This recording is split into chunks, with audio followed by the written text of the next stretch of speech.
in spurts. So let's keep this moving.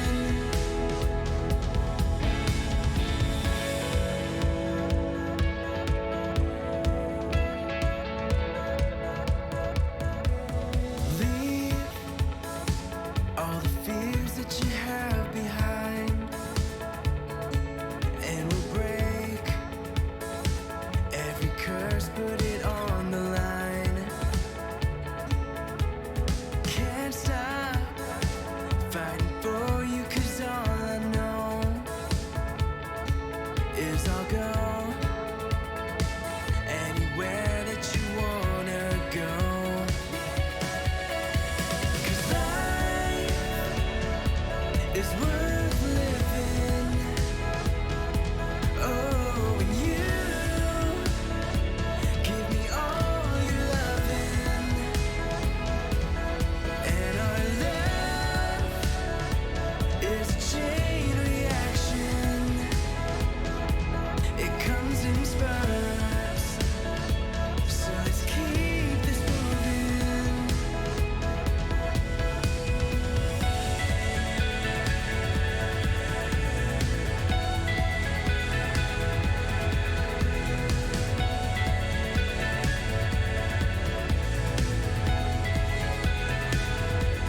You got me high up when I'm feeling low. You got me losing all of my control. This world is always feeling cold, but you're everything, a miracle. Life is worth living when you give me all your loving. And our love is a chain reaction. It comes in spurts, so let's keep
I'll wait to see your golden smile, feel of 1,000 kisses.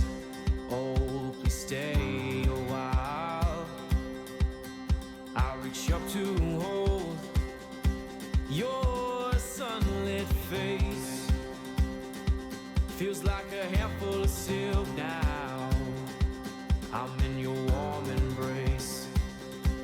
Oh, I hope this feeling lasts till the oceans turn to glass and the world around us turns and fades to black.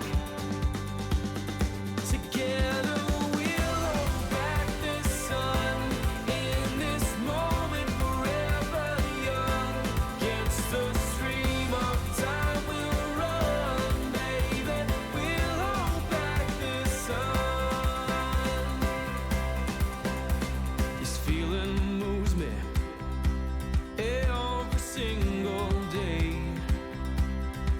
I'm captured by your charm, enchanted by your ways.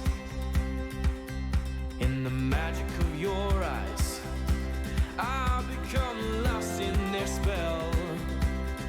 So come closer, my dear, because all is well. Oh, I hope this feeling lasts till the oceans turn to glass and the world around us turns and fades to black. Together we'll hold back the sun in this moment, forever young. Against the stream of time we'll run, baby. We'll hold back the sun. When the sun goes down and the world spins round, when I lay right next to you, I can't close my eyes even though I try. These perfect moments of you. Are you ready for this? La la la la la la la la la la la la la la la la la la. Your love's got me sedated with the beat that's so X-rated. I've never felt so much boom when you touch me, baby. Come away from me and you won't wanna leave. We can switch our roles and be control of me. Want it? I got it, but you gotta come and get it. Don't be scared or panic. I'm kind of easy. Bang boom, gonna get you to my room, waiting for you to tick. I don't care what anyone says, but you better with the lights out.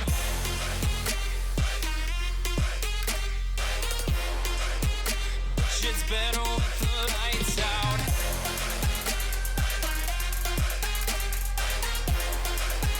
But it's better with the lights out. La la la la la la la la la la la la la la la la la la. The sun comes round the best. The moves get more complex. The way our bodies moving, syncopation feels the best. Come away from me and you won't wanna leave. Put your body all over me. Want it? I got it, but you gotta come and get it. Don't be scared or panic. I'm kind of easy. Bang boom, gonna get you to my room, waiting for you to tick. I don't care what anyone says, but you better with the lights out.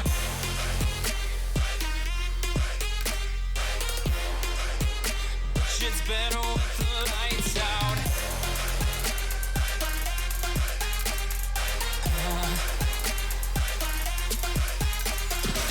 Name's Flora and I'm the boss. You asked for it, now kinda take it off.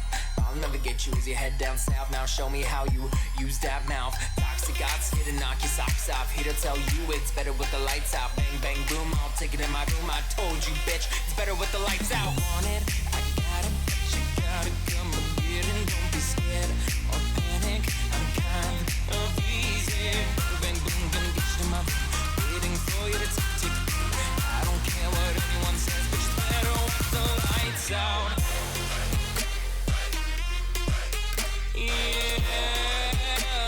Shit's better with the lights out.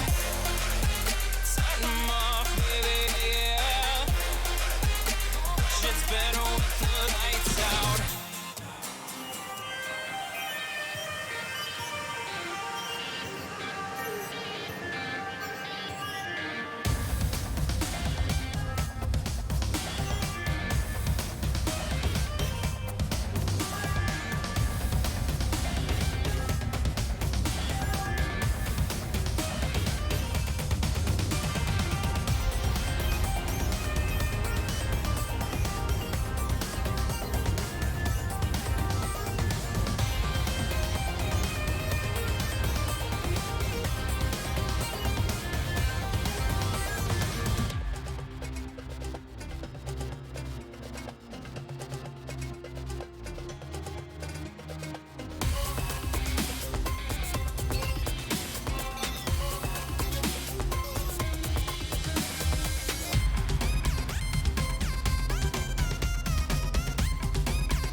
This is my world.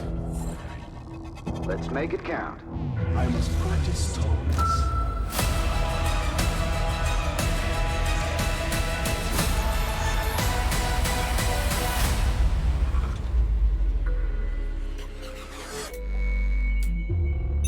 Next, GSL Season 3. Reversal.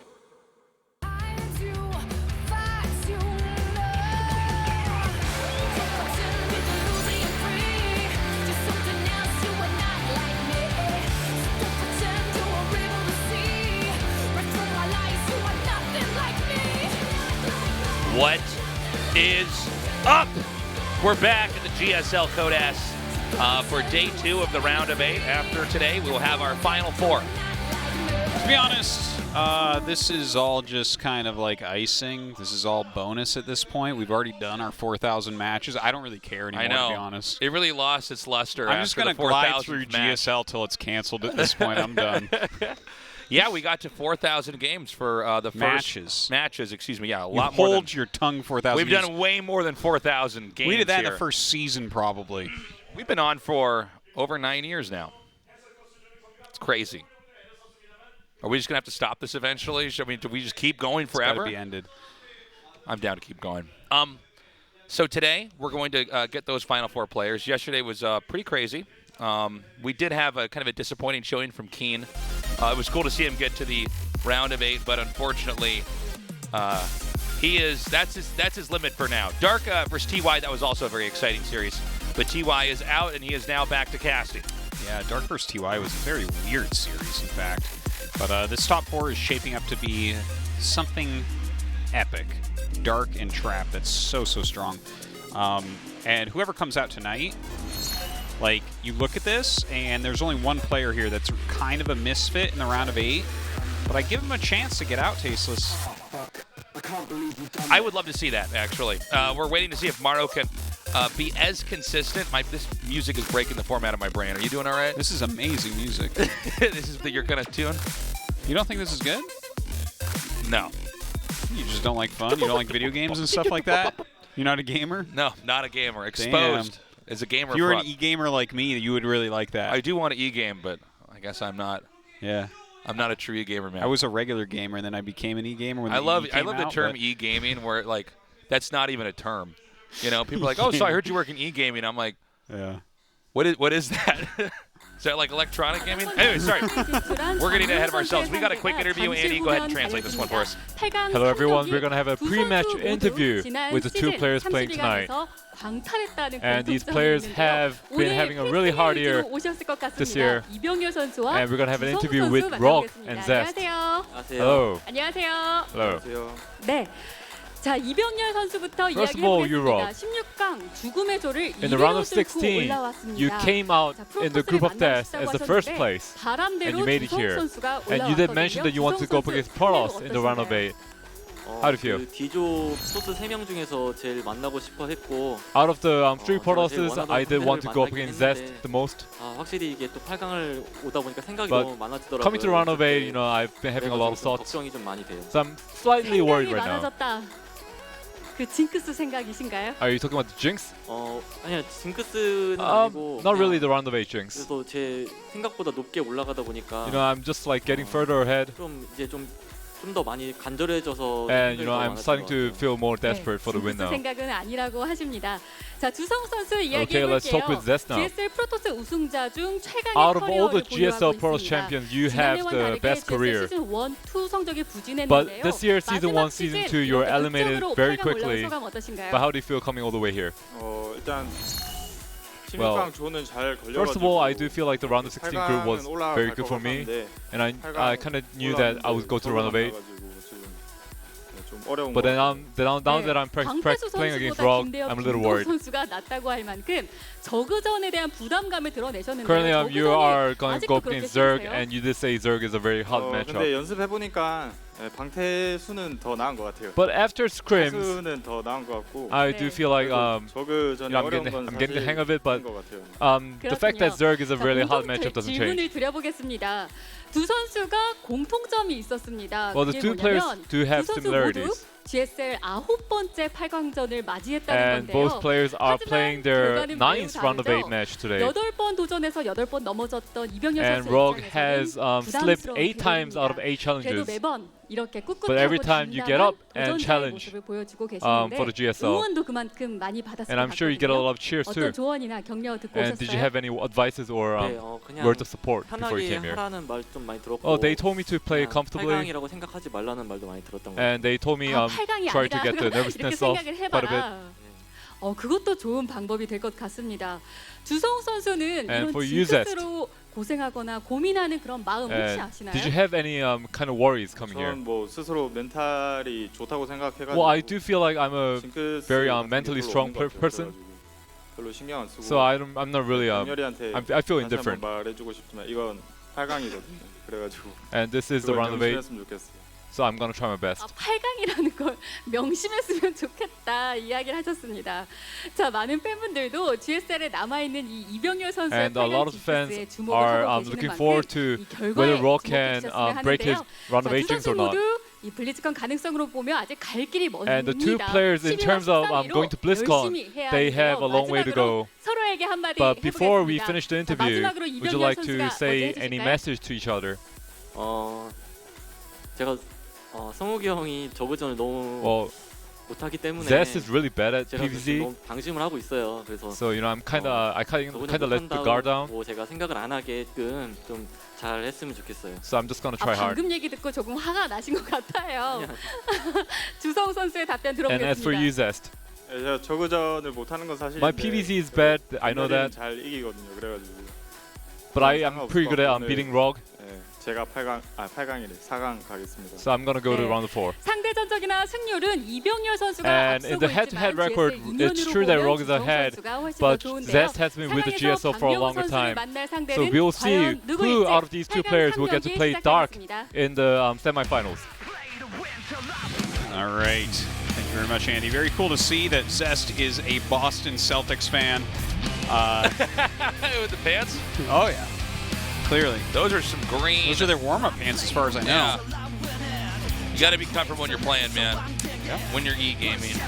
Gaming, So, RagnaroK versus Zest. I think this is an easy call for me. I'm going with RagnaroK on this one. What about you? Yeah, I definitely think that RagnaroK is favored here. I think that he should win here. It's hard to imagine Zest being able, in a best of 5, to knock RagnaroK down 3 times. Yeah. And normally best I would of three, I'd I'd not say that, maybe, but yeah.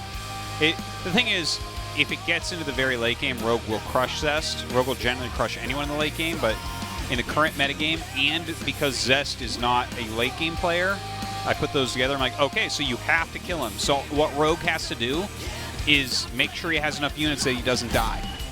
And I think that is not going to be the hardest thing in the world. I think yeah, Rogue just has to hold off whatever attack Zest is going to come out here with, and then I think Rogue just outlasts here. So it's going to be a best of 5. Acropolis, Cyberporus, Thunderbird, King's Cove, and Triton. All right. I'm ready. I'm excited. I want to see who makes it to the round of 4. Yeah, let's do this.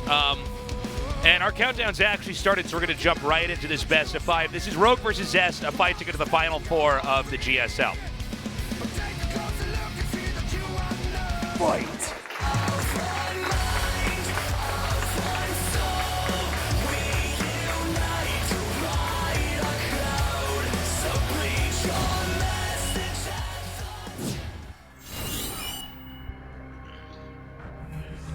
$4,002, man. Yeah, it's a long way up that hill. That's right. We're almost to 4,020, which is the whole goal here. 4,020.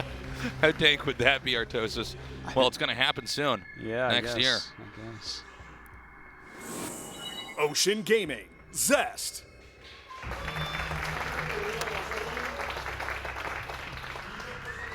Generic green wings against generic green pants. So, I mean, I'm not...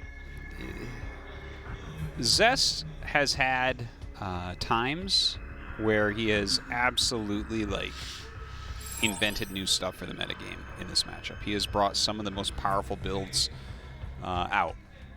Like, for instance, the more recent iterations of 2 Stargate Phoenix, those are all his. Yeah. He debuted those.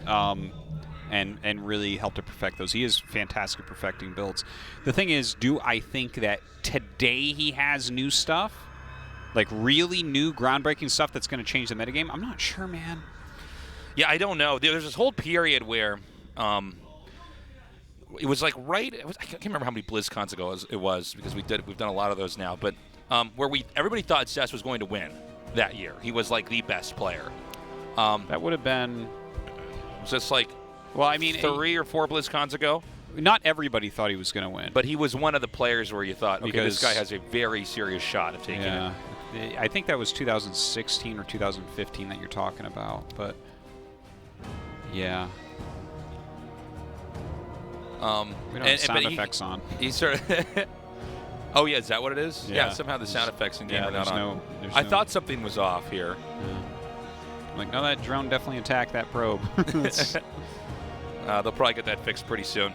So, this time around, we have a Robo coming out here for the Protoss. Yeah. With the depths being built out here as well. We're still very early on in the game. Mm-hmm. Now, what build will this be? Is it just going to be a massive Immortal Sentry all-in? How many Immortals are we going for? How many gases are going to be taken? Of course, there are different ways to do this where you can, slow it down a little bit. Possibly even take a third base with an opener like this, like make them think it's not. Yeah, the Zerg's going to need to come in here and try to scout this out as well as he can. Because if you can ferret out that information, then it's just up to the Zerg to try to get the proper unit comp to counter it. Oh my god, but we're actually having Ling Bane coming here. So Rogue immediately coming in here with a lot of aggression. This is intended to end the game right away. And so the Immortal is actually not particularly... I mean, it's a good unit no matter what in most cases, but it's not particularly useful in moments like this. Yeah, it doesn't kill Lings and... Well, I guess it does fine against Banes, but it does kill Lings too quick. Now, there are 2 sentries, which definitely helps out. It's also a pretty thick wall. If you can get the Immortal down there and in it, that definitely can help. That is a big area to re-wall, though. But with the force fields, you know what? Like, there's definitely a chance that Zest can hold this if he reacts very swiftly. This is going to be a moment where it's going to highlight how quickly you actually have to react in StarCraft. If he's not completely ready to block this off, it's going to be really bad. Here we go. Is he ready? God. Is he ready? Oh my god, this is so weird with no game sound. Yeah, it's that was totally weird. But you know what? This is pretty darn good so far from Zest. Like, there's going to be non-stop links coming up. Where does he utilize his force field? Okay, he saves that. Beautiful force fields thus far. He has 2 gates up. Still got the cybernetics core there somehow. It's very low on HP.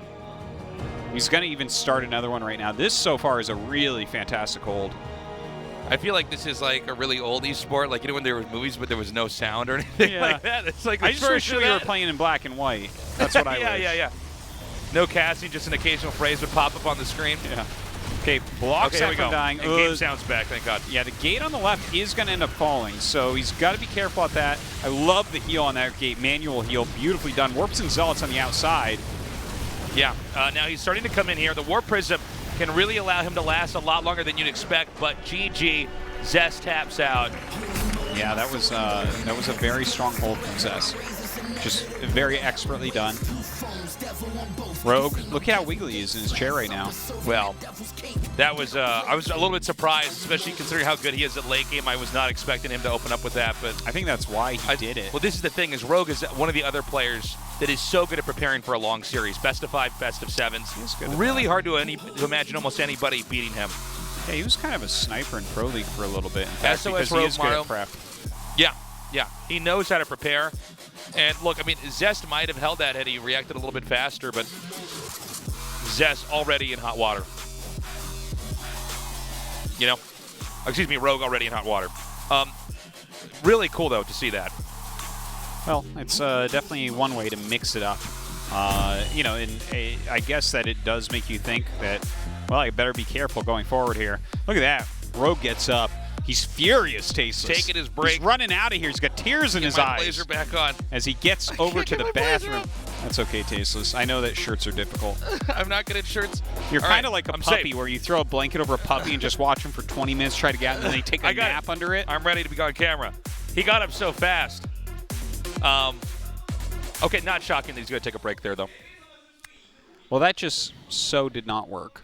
Yeah. So, well, I would say back to the drawing board, but I think that he has things planned on these maps now. It was such a simple hold. Luckily for Zest, the build order he chose did involve 2 early sentries for gaining energy. Yeah. And obviously those force fields make it so much easier to hold on. Yeah. So let's see if Rogue decides to go for a more conservative approach. I mean, generally speaking, like we've said, you know, the Zerg late game is really strong right now. It seems like the Zerg players have really mapped out in Korea and outside Korea how to get hyper abusive in the end game. So generally speaking, we're expecting to see Zest do something of more of a timing of his own to try to come in here and take down something that we would always expect really as well, because he's never really been known for late game, even though he is a bit of a macro toss. It's something actually I mentioned yesterday where I think that people wrongly think that macro players are always really great end game. That's not necessarily the case.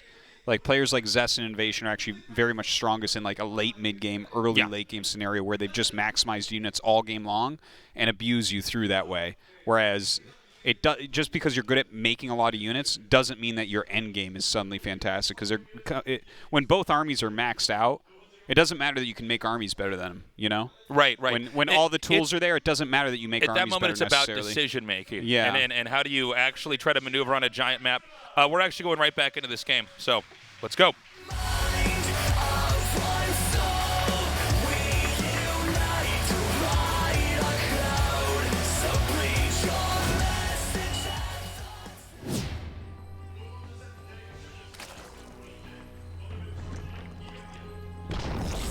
Jin Air Green Wings, Rogue.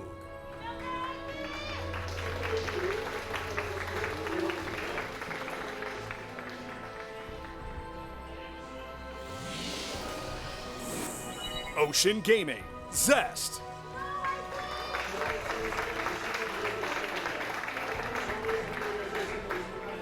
So I'm imagining here we're going to have a more conservative game coming from Rogue here. Yeah, I think it'll be a more normal game out of him. I'd be pretty surprised if he tried something like that once again. Don't expect to see it at all. I mean, forget the map lineup now, but maybe on like Thunderbird or something. Even though it's a big map, sometimes they wall out the bigger choke.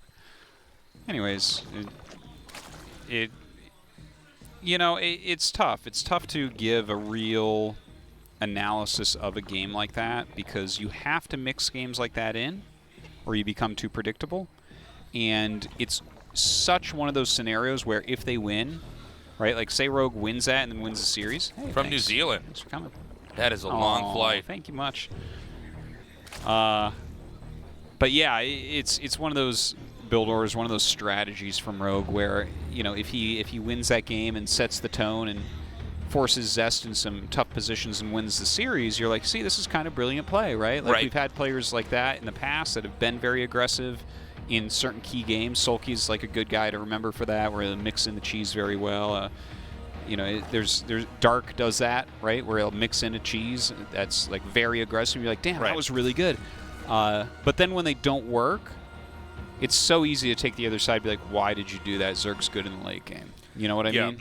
I mean, it's a well-prepared build, but it did not pay off. And that's one of those moments where I think that would have given him so much momentum if he got away with it, but he didn't. Yeah. And this is very encouraging here for Zest, too. I think Zest he knows who he's up against. He knows where he's at. It would be a big deal for him to get to the top 4, but now he's already got his win. And he was ready, and he didn't even have to exhibit any strength in mid-game or late game. No. He just held off the all-in. Yeah, it was pretty straightforward with that build. It's the same build coming out of Zest as of now. Right. Of course, with Rogue, we don't see the same build. Zest didn't even really get to show what he wanted to show here. Yeah. So he's still able to keep his secrets going into game 2. Yeah, even if that was like a super special build, he can just use it now if he likes. So, yeah, it seems to be exactly the same build thus far. Rogue, we'll see where he wants to go from this. No real scouting as of yet. We don't see him getting Overlord speed or anything. It's funny watching sentries try to kill things. Yeah. Do you remember at the beginning of Wings of Liberty when they were the greatest thing ever? Damage? Yeah, yeah. So funny. In the beta, especially, it was like you would want to just make sentries. They were better than the other units. You could actually fight mutas with them. No, I remember I would make mutas. I'd be like, this must counter that. And then the sentries would just body them. Yeah. It would be dirty. They would just get wrecked. I would fly in with my mutalisks and then be like, oh, no, I mean, those are sentries. I have to kill these things. They're just little spellcasters, and I'd lose all my mutalisks. Yeah. It's funny times. Okay, so a lot of gates being added right now. A little bit of harassment going on with this Prism. Roachborn is on the way. 5 gates. Actually, it's going to be 6 here because one of them just finished. So he's then that should make it a 7-gate, right? 7-gate Immortal. Or maybe I'm wrong. Is it just 6 gates? I see 5 there. Are there 2 at the natural or 1? Oh, maybe there's a second one at the natural. By the way, this Overlord Scout is actually pretty late here. He's going to come in. He's going to see this now. Now it's up to the Zerg to immediately shift into a lot of attacking units. He needs to be ready for this. I think that Rogue will be able to hold this. He stopped at 37 drones, so he is going to have like an extremely powerful army. A lot of units are being made right now. Yeah, I can't imagine this actually killing him. Now, Zest has to be careful here. Once he realizes that like Rogue has not been at all greedy, you need to pull back in this situation. Okay, he's going to come in here now. Now, there's not a lot of force fields available. In fact, both sentries. Oh, I'm sorry, they were not popped. I think one's. No, they're both gone here. Oh, yeah, you did lose both. Damn. I thought for a second the warp wasn't picking them up. Okay, this rush is just a disaster. He's going to lose everything. The Immortal goes down, and that could not have been. That could not have gone better for Rogue. Could not have gone worse for Zest. Yeah, that backfired entirely. Yeah, game is as one-sided as the first one. Everybody's just rushing each other today. Yeah. Okay, GG. Sick. All right. I'm going to take a break when I get my blazer back on. Now this is a round of 8 I can get behind.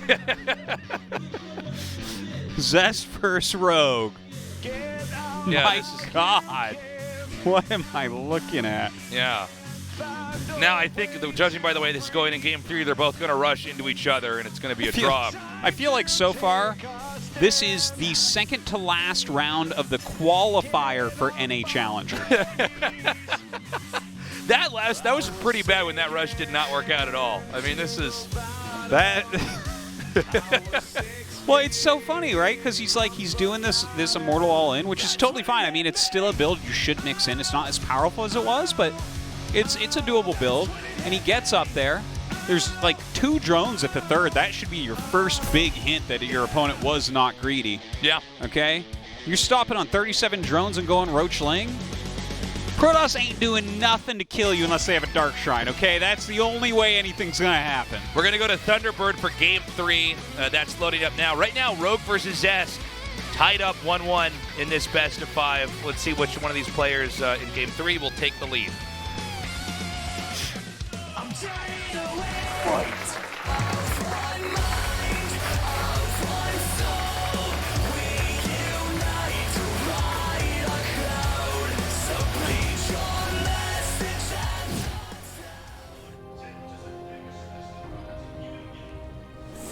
Jin Air Green Wings, Rogue.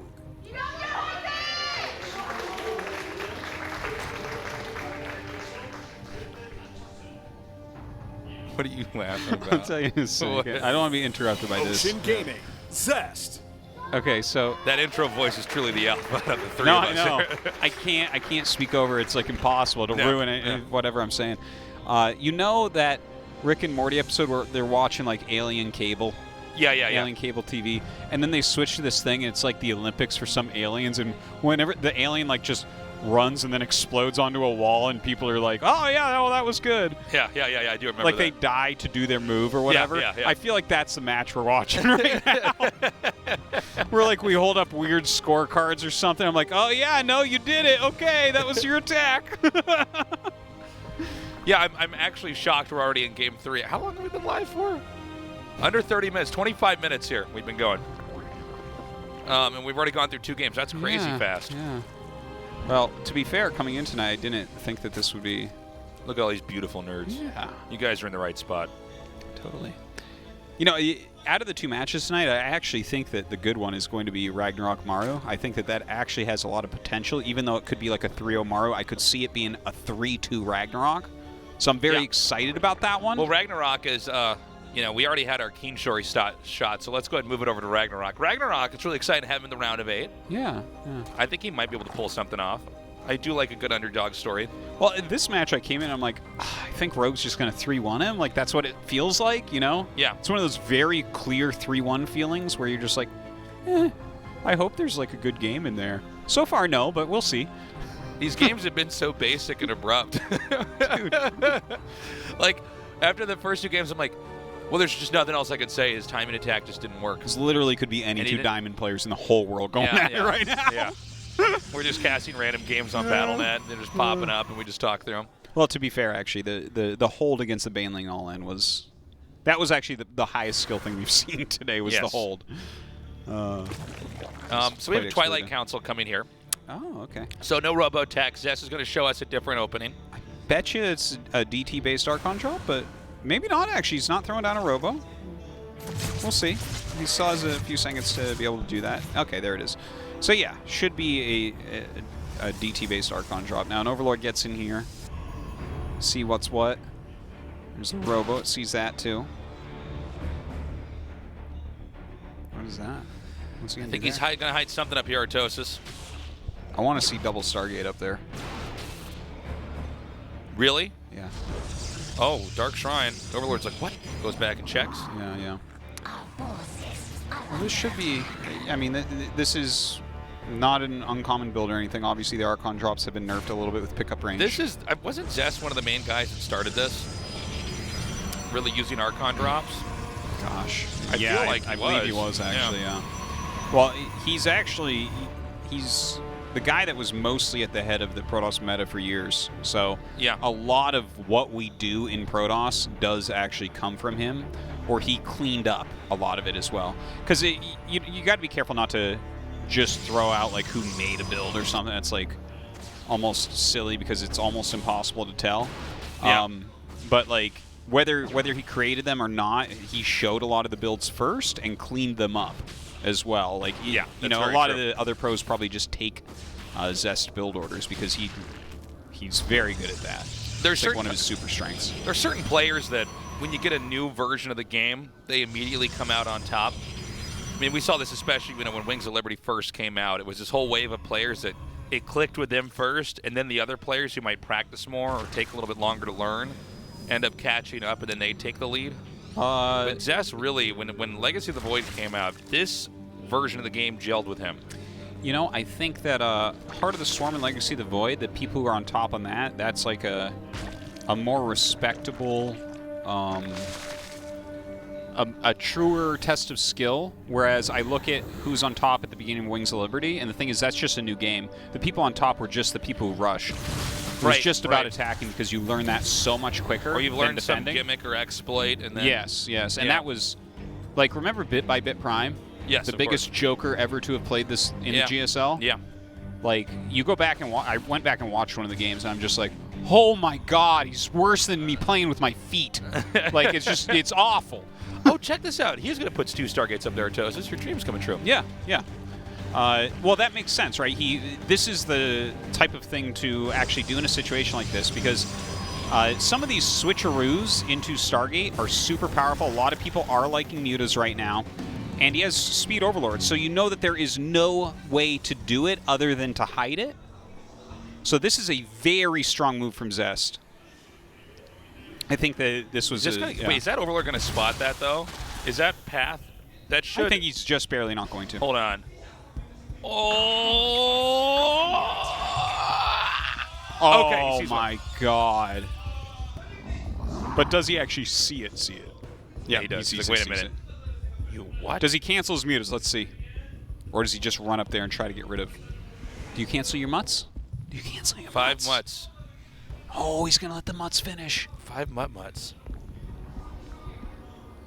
I guess he's going to be able to get up. Yeah. There's only 2 Phoenixes out so far. He sent his roaches up to try to kill the pylon. It's going to be 4 Phoenixes total before these roaches come up here and kill everything. 4 is not... it's not an impactful number. I mean, it's not bad, but he's not going to be able to get any more. And so this is annoying because that tech has been completely destroyed. Fly that Prism over there. Power those Stargates, make some DTs, and get those Phoenixes online. Okay, so he sees the 4 Phoenixes. He knows where he's at. There's 5 Corruptors coming out here. Meanwhile, the Archon drop is going to come in. Yeah, some reasonable harassment here. Love the Spore coming up. Just forcing him to get out of there. You cannot screw around against that right now. Oh, and the Corruptors are chasing him down. Okay, Corruptors are now out here. A lot more gates are going to come down here. We're probably going to have an attack coming out from Protoss in a little bit. Rogue is taking his 4th.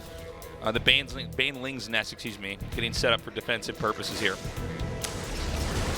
Yeah, you know, looking at this, I feel like Zest might have to take, yeah, especially he's warping in some Stalkers right now. You think he wants to just stay back for a little bit, not attack him? It feels that way. Like, I can't see what he has right now forming a strong enough attack. By the way, really good job just killing off 14 probes here. Yeah, that's pretty insane damage. He got all this value out of the mutas, and now they're gone. Considering that Zest kind of hard countered what Rogue was doing, the fact that he shut that down and then made his mutas super worthwhile. Okay, he's actually going to do that 3-base timing here. He's going to try to come in. Oh, maybe he can do this. That is a lot of Archons. That is a really serious number of Archons. These Corruptors are going to be quite good at getting rid of the Phoenixes and then possibly the Warp Prism if they can get to the right spot. Here we go. The Ravagers are now out. This is actually quite a bit coming here from Zest. Yeah. Oh, my God. He's going to lose all the drones over here. Oh, I guess some are going to get out, actually. Sick force field. It's like force fielding out his own Zealots. Wow. Okay, all right, well, Zest is making this look easy. Does he want to... Okay. Do you push this, though? Yeah, do you that's go what up I was this about to say. Is this really what you want to do? He's going to go for it. Oh, those Biles were just sick. Yeah, that was a lot of damage he ate just there. There's a lot of Banelings morphing here in between the Ravagers. He has not quite splash damaged them out. They're going to go right on top of some of those sentries. Another warp in here. Everything's starting to die here for Zest. Yeah, he's actually eating so many of these Biles. Oh, is he just going to break him? He needs to get another warp in here. You know that Warp Prism? I think had he gotten that with the Corrosive Biles, he might have had a different story. Well, it would have been a hold, I think. Okay, but I think Zest actually this might be it then. Yeah, the second Prism coming in as well. He's wedged his way in between the 2 bases here, so it's very hard for any of the units to meet up. GG, Zest wins 2-1. Well, colored me impressed. That was a strong attack. He had so many Archons in there. I wasn't sure about moving up the hill. That's hey, all right. Zest right now leading 2-1. Is Rogue ever going to get out of a round of 8? I don't know, man. Rogue is looking pretty bummed. This is not his day. You know, once upon a time, he was the best Zerg in the world and the world champion. And unless Cyril retires, that may never happen again. Yeah.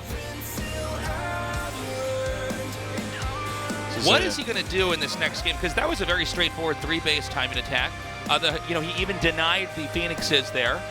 Well, that's why I once he thought saw that the stuff start, wasn't going to work out with the attack, because Zest is Same. like going into those. His gates are a little bit late, but we're going to go to match 4 in just a little bit, but first, a quick commercial break.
With a piece in my hand and bloodshot eyes, I walked to the water for a last goodbye. He begged so much, it clouded my mind. One thing's clear, the man's gotta die. Might makes right, so he said, when he held all the keys over our head. I lived in that grip, but now he'll learn at the end with the tables turned.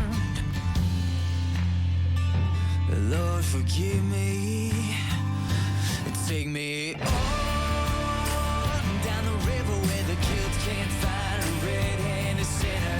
On where the grave can't cry out, 'cause I done wrong. Down the river with a hand on a Colt and a finger on the trigger. And long before dawn they try to find me. So take me on down. Take me on down. Well, I sank that body by the riverbank, caught a boat south, took off like a hurricane. With spotlights, dogs, yeah, the whole 9 yards. Are breathing down my neck and breathing hard. 2 weeks in a wild chase across the highways, mountains, over 7 states. Found a man at the harbor, said that he could take me across the ocean somewhere far away. Lord, forgive me. Take me on down the river where the kids can't find a red-handed sinner. On where the grave can cry out, 'cause I done wrong. Down the river with a hand on a Colt and a finger on the trigger. And long before dawn they try to find me. So take me on down.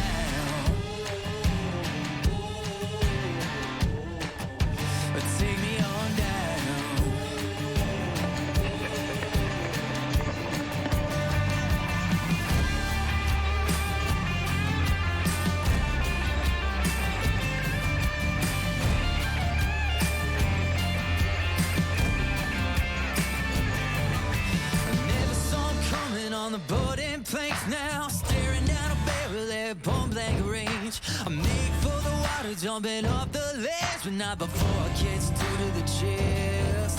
Now there's blood and water filling up my lungs. Blood and water filling up my lungs. My heart is beating like a fading drum. Lord, forgive me, here I come. Take me on down the river where the guilt can't find a red and a sinner. Oh, take me on where the grave can't cry.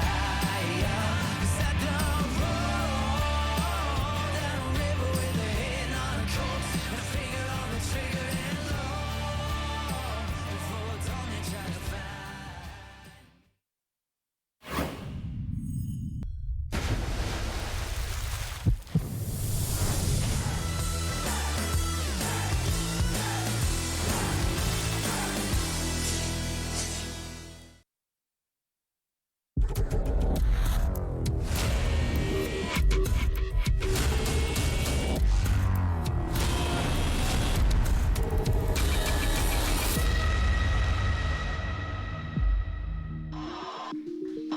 2019. There it is. Mountain Dew GSL Season 3. Darth Vader having a panic attack again. Reversal. He doesn't know who to cheer for here for the round of 4. Get my Xanax. Oh, man. All right. We're going to go into Game 4? Game 4, yeah. but we've only been live for 40 minutes? That's right. 10 minutes per. Wow. King's Cove. Rogue has to turn it on now. Yeah, Rogue might just get knocked out. And frankly, I thought this was an easy pick. I thought Rogue wins this 3-1 most likely. But Zest, he's bringing it. Got to be an exciting moment for Zest here. Yeah. About to take down possibly he will. About to take down the world champion. And our game's already loaded up, so we're going to hop right into it. Let's go to King's Cove now. Fight.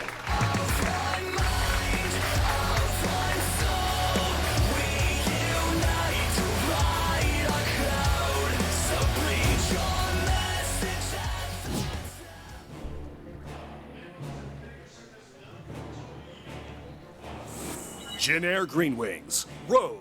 It would be really fitting if there's a failed camera rush this game. That would be the perfect game to add into the series. This is my kind of PVZ. Ocean Gaming. Zest. You know, good game. We just see a forge go down, we pop out a champagne bottle. You know, like good games done quick or whatever it's called. You are so not hip or cool. It's awesome games done quick, Artosis. Yeah. You know speedy video gamers? Yes, you mean speedrunners, Artosis. Yeah, speedy video gamers. Yeah. Anyways, so what about good games done bad? Okay, so like for instance, what about shitty games played poorly? No, awesome games played poorly. You see, now imagine this for a moment, if you would, okay? Yeah. So like those first 2 games could go in there. We could show some guy playing Dark Souls, and he can't beat the first boss. Oh my God! Can you imagine how great that would be? Unlike shitty games done poorly, it's just someone playing Superman 64 making no progress at all. Just running around. Yeah, it's like playing. Yeah. Everyone's going, this is terrible. Why are we doing this to ourselves? This is horrible.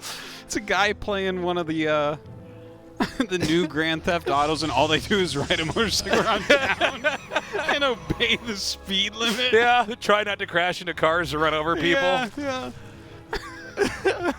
This is a great idea. You know what always bothered me in those games? That I was unable to actually drive anywhere and not run people over. Yeah? Yeah, it was getting annoying because I'm just trying to get to point A to point B to get the mission done. Yeah. And it's like, nope, there's no way to not end up crashing into cars and then get chased by the police and have to avoid that and then get back. Sounds like you're pretty bad. Maybe I could have you on that show. I never had problems I'm just waiting for them to release a game where I just have to abide by the law and pay my taxes. That's my kind of game. It's called Real Life Taste. Yeah, You're failing it. Okay, we got a Stargate coming here. Yeah, but It's not in the main Artosis. Yeah, and he's making a Stalker to try to mask it as well. Yeah. There's Overlord I hope speed you on don't the get way. in my main and see what I'm doing. The kind of interesting the way he's going about it. The Overlord speed. We'll see that there's something missing likely. But does he think it's a Stargate? Well, we have that Oracle coming here. He's like, oh no, an Overlord. I don't want you to see what's in my base. Oh no, a second one. But really, the real story. Oh, and a second hidden pylon? What? Is this Patience or is this Zest? Why is he making a second pylon down there to hide something else? Maybe that's the hidden one. Look at this scout pattern by the Overlord. Today was brought by the letter Z, by the way. Seriously. Z scouts are the best. Z scouting. He's going to serpentine his way right down to, uh-oh. My God. Z scouts for the win. Now it's the letter V, but it was We Z need a earlier. third proxy location. I know. Now here, Never let Oh him my bring the God. probe to a third proxy location. okay, he's. Oh, all right. Two drones, excuse me, killed off here. All right, so first time we've seen standard Oracle harass in a long time. Been seeing a lot of these silly 3 Oracles flying and all your drones die type of things. Yeah. All right, Ling's going to come out and just kill that right off. It's like Twilight and Robo back at home. Maybe into an Archon drop. Unsure at this moment. So Zest plans so far this game not really working out all that well. Okay, Oracle coming in.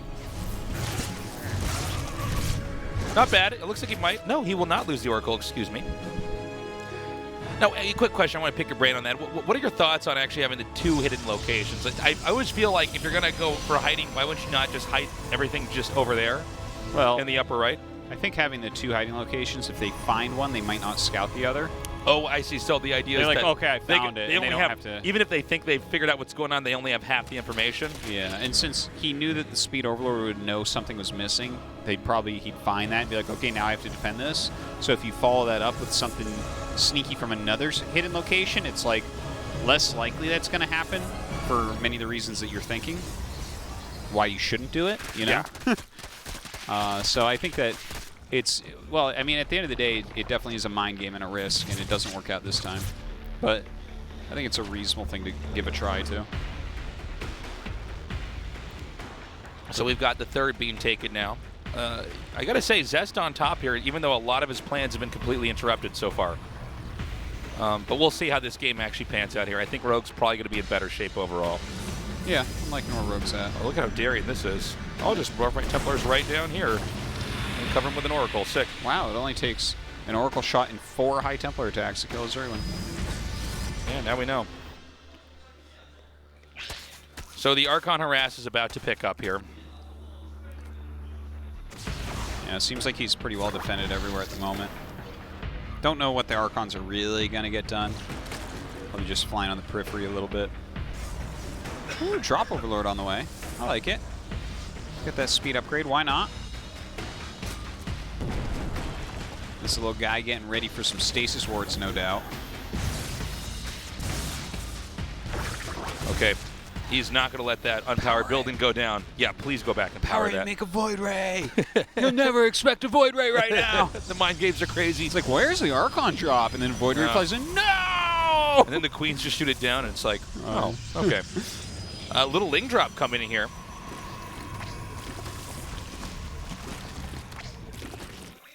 Okay. So far, good defense here, keeping the Warp Prism out.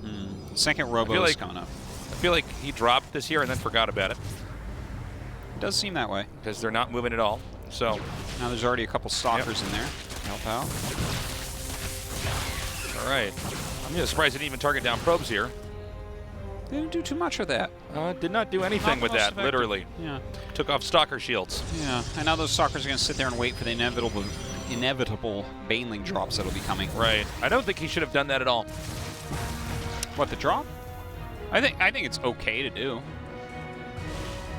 It's like 8 Zerglings is basically free. Yeah, but I mean now the Baneling drop probably is less likely to work. You know, well, he's definitely more. It's in his mind now as something that whereas before it could have blindsided him, you know. But maybe now you just have Stalkers in every base, and he doesn't do the Baneling drop, and that's the real trick. Whoa, there's the real mind game. All right, so Storm on the way. He's got 2 Robos pumping out Immortals as well. Lots of Lings on the way. Baneling speed as well. Okay, Psystorm coming. Zest really going for a long PVZ here. But again, Rogue, he's at times been the greatest endgame ZVPer that we've ever had. Yeah. So let's see if when we finally do get to what I think is going to be a pretty long game, if he can handle. That being said, though, with Storm not far away from finishing, we might have these gates finish and a slow push out begin. Well, I think that there's a decent chance that what we'll see here is Zest attack in right through the center, and with that creep spread and that wide open area at the Zerg fourth, like right here, how many battles have we seen where Protoss comes in and we're like, whoa, they're doing so good, but then it's like 180 degrees, 270 degrees of Zerg units come in, and it doesn't matter how many spells you throw down, there's just so much surface area and Zerg is maxed out and they just crush the army. We see that all the time on this map. Again, he is ready for the drops over there. Same Overlord from earlier. He's going to try to come in here once more. This is annoying when you're trying to do your push. There's a Baneling drop coming here, though. Yeah. Because you could. It's almost like you cannot fully commit to the push because you're going to have to deal with pulling probes off and on, too. So this is going to keep Zest back here. Now, Rogue is maxed out and is in the process of taking an additional base here. Oh, ouch. Really nice. 10 kills. Okay. So he's going to have to remake those 10 probes pretty quickly. And Rogue seems to be completely ready to absorb the attack of Zest here as well. Yeah, I like that Zest has not attacked. There's absolutely no reason for him to attack right now. And, oh, he actually didn't even have charge. I didn't even realize that. Oh, I actually just assumed he already upgraded it. Yeah, normally you get that a lot earlier. He's adding 3 Stargates in the fleet. You think he could have made a mistake with that? Yeah, there's a possibility. I would guess it was a mistake. It's so cheap. It's not like he didn't have the money. And RTS player, every RTS player's experience, you're like, oh my god, I didn't get that yet. Yeah. There's different levels. There's a, oh my god, I forgot Warp Gate level. That one's the worst. Yeah, that's where you're like, not oh sure if you're my made for this god. game. Oh, he's going to come in here. He's going to go right for the probes. Nice block. Pops one off. And the probes are going to go right behind the cannon here. Yeah, doesn't look like it'll quite connect. Almost has that +2 melee, though. That's where it gets really scary. You start one-shotting. Sending Banes all over the place right now for harassment. Now with these Tempests coming out, maybe there's some sort of push timing here for Zest. But I'm afraid if we get into that super late game scenario, you know, if he doesn't like nail him soon, it's going to become incredibly hard to break through Rogue. Oh, he spotted the Banelings here once again. Let's see if he can actually get any probes here now. Pretty good reaction timing here. Oh, you only need one to connect. Oh. Yeah, but what if they all connect Artosis? Then yeah, what? that's good too. Oh, 26. That's crazy. +2. What a good upgrade to have. Yeah. You can one-hit probes with that, so. Yeah, he's really working on those upgrades too. Look at that. +2 carapace, +3 melee on the way. Burrow and Burrow movement now out. And he's broken down that pylon wall so many times. Maybe he can just get in. Oh my god, he's just everywhere. He's everywhere. He doesn't know.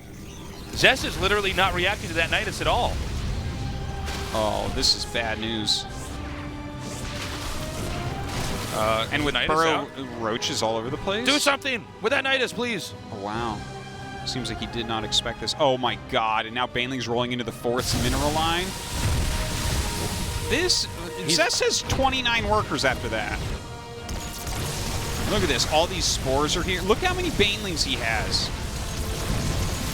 This is so crazy. Oh my god. Wow, Zest just sort of like, I don't know, like completely ran out of focus or what happened here? Well, he got caught by too many of these Banelings. Oh my god. Now those storms are connecting pretty nicely. Yeah, that's a lot of Banelings. There's so many Banelings. Holy. Oh my god, they're all going to hit those. Oh my god. They're hitting Protoss units and Zerg units now. GG, Rogue, you murderer. That was pretty wild. M for murder. Did you ever see that show? No, but I've seen Murder, She Wrote. Murder, She Wrote? Oh my god, I forgot about that one. Yeah. That granny always solving those mysteries. Good TV. I gotta go home and YouTube Murder, She Wrote. I gotta go. Oh my god. Yeah. I gotta even just watch the intro to that show. Oh yeah, her on a typewriter in her little grandma apartment. Because she's a she an author, writes right? novels, but she also solves murders. Yeah. Her novel writing skills led her to be a good detective, or maybe her good detective skills allowed her to write good novels. You know, they've actually copy pasted that formula for shows multiple times now. Yeah. Yeah, just saying. Remember House? Well, that's not even that old. Yeah, That guy's unbearable. he's great. Don't act like House, man. You will have no friends. Who doesn't want friends, Tasteless? Oh, we're going to start the game, by the way. Game number 5, let's go.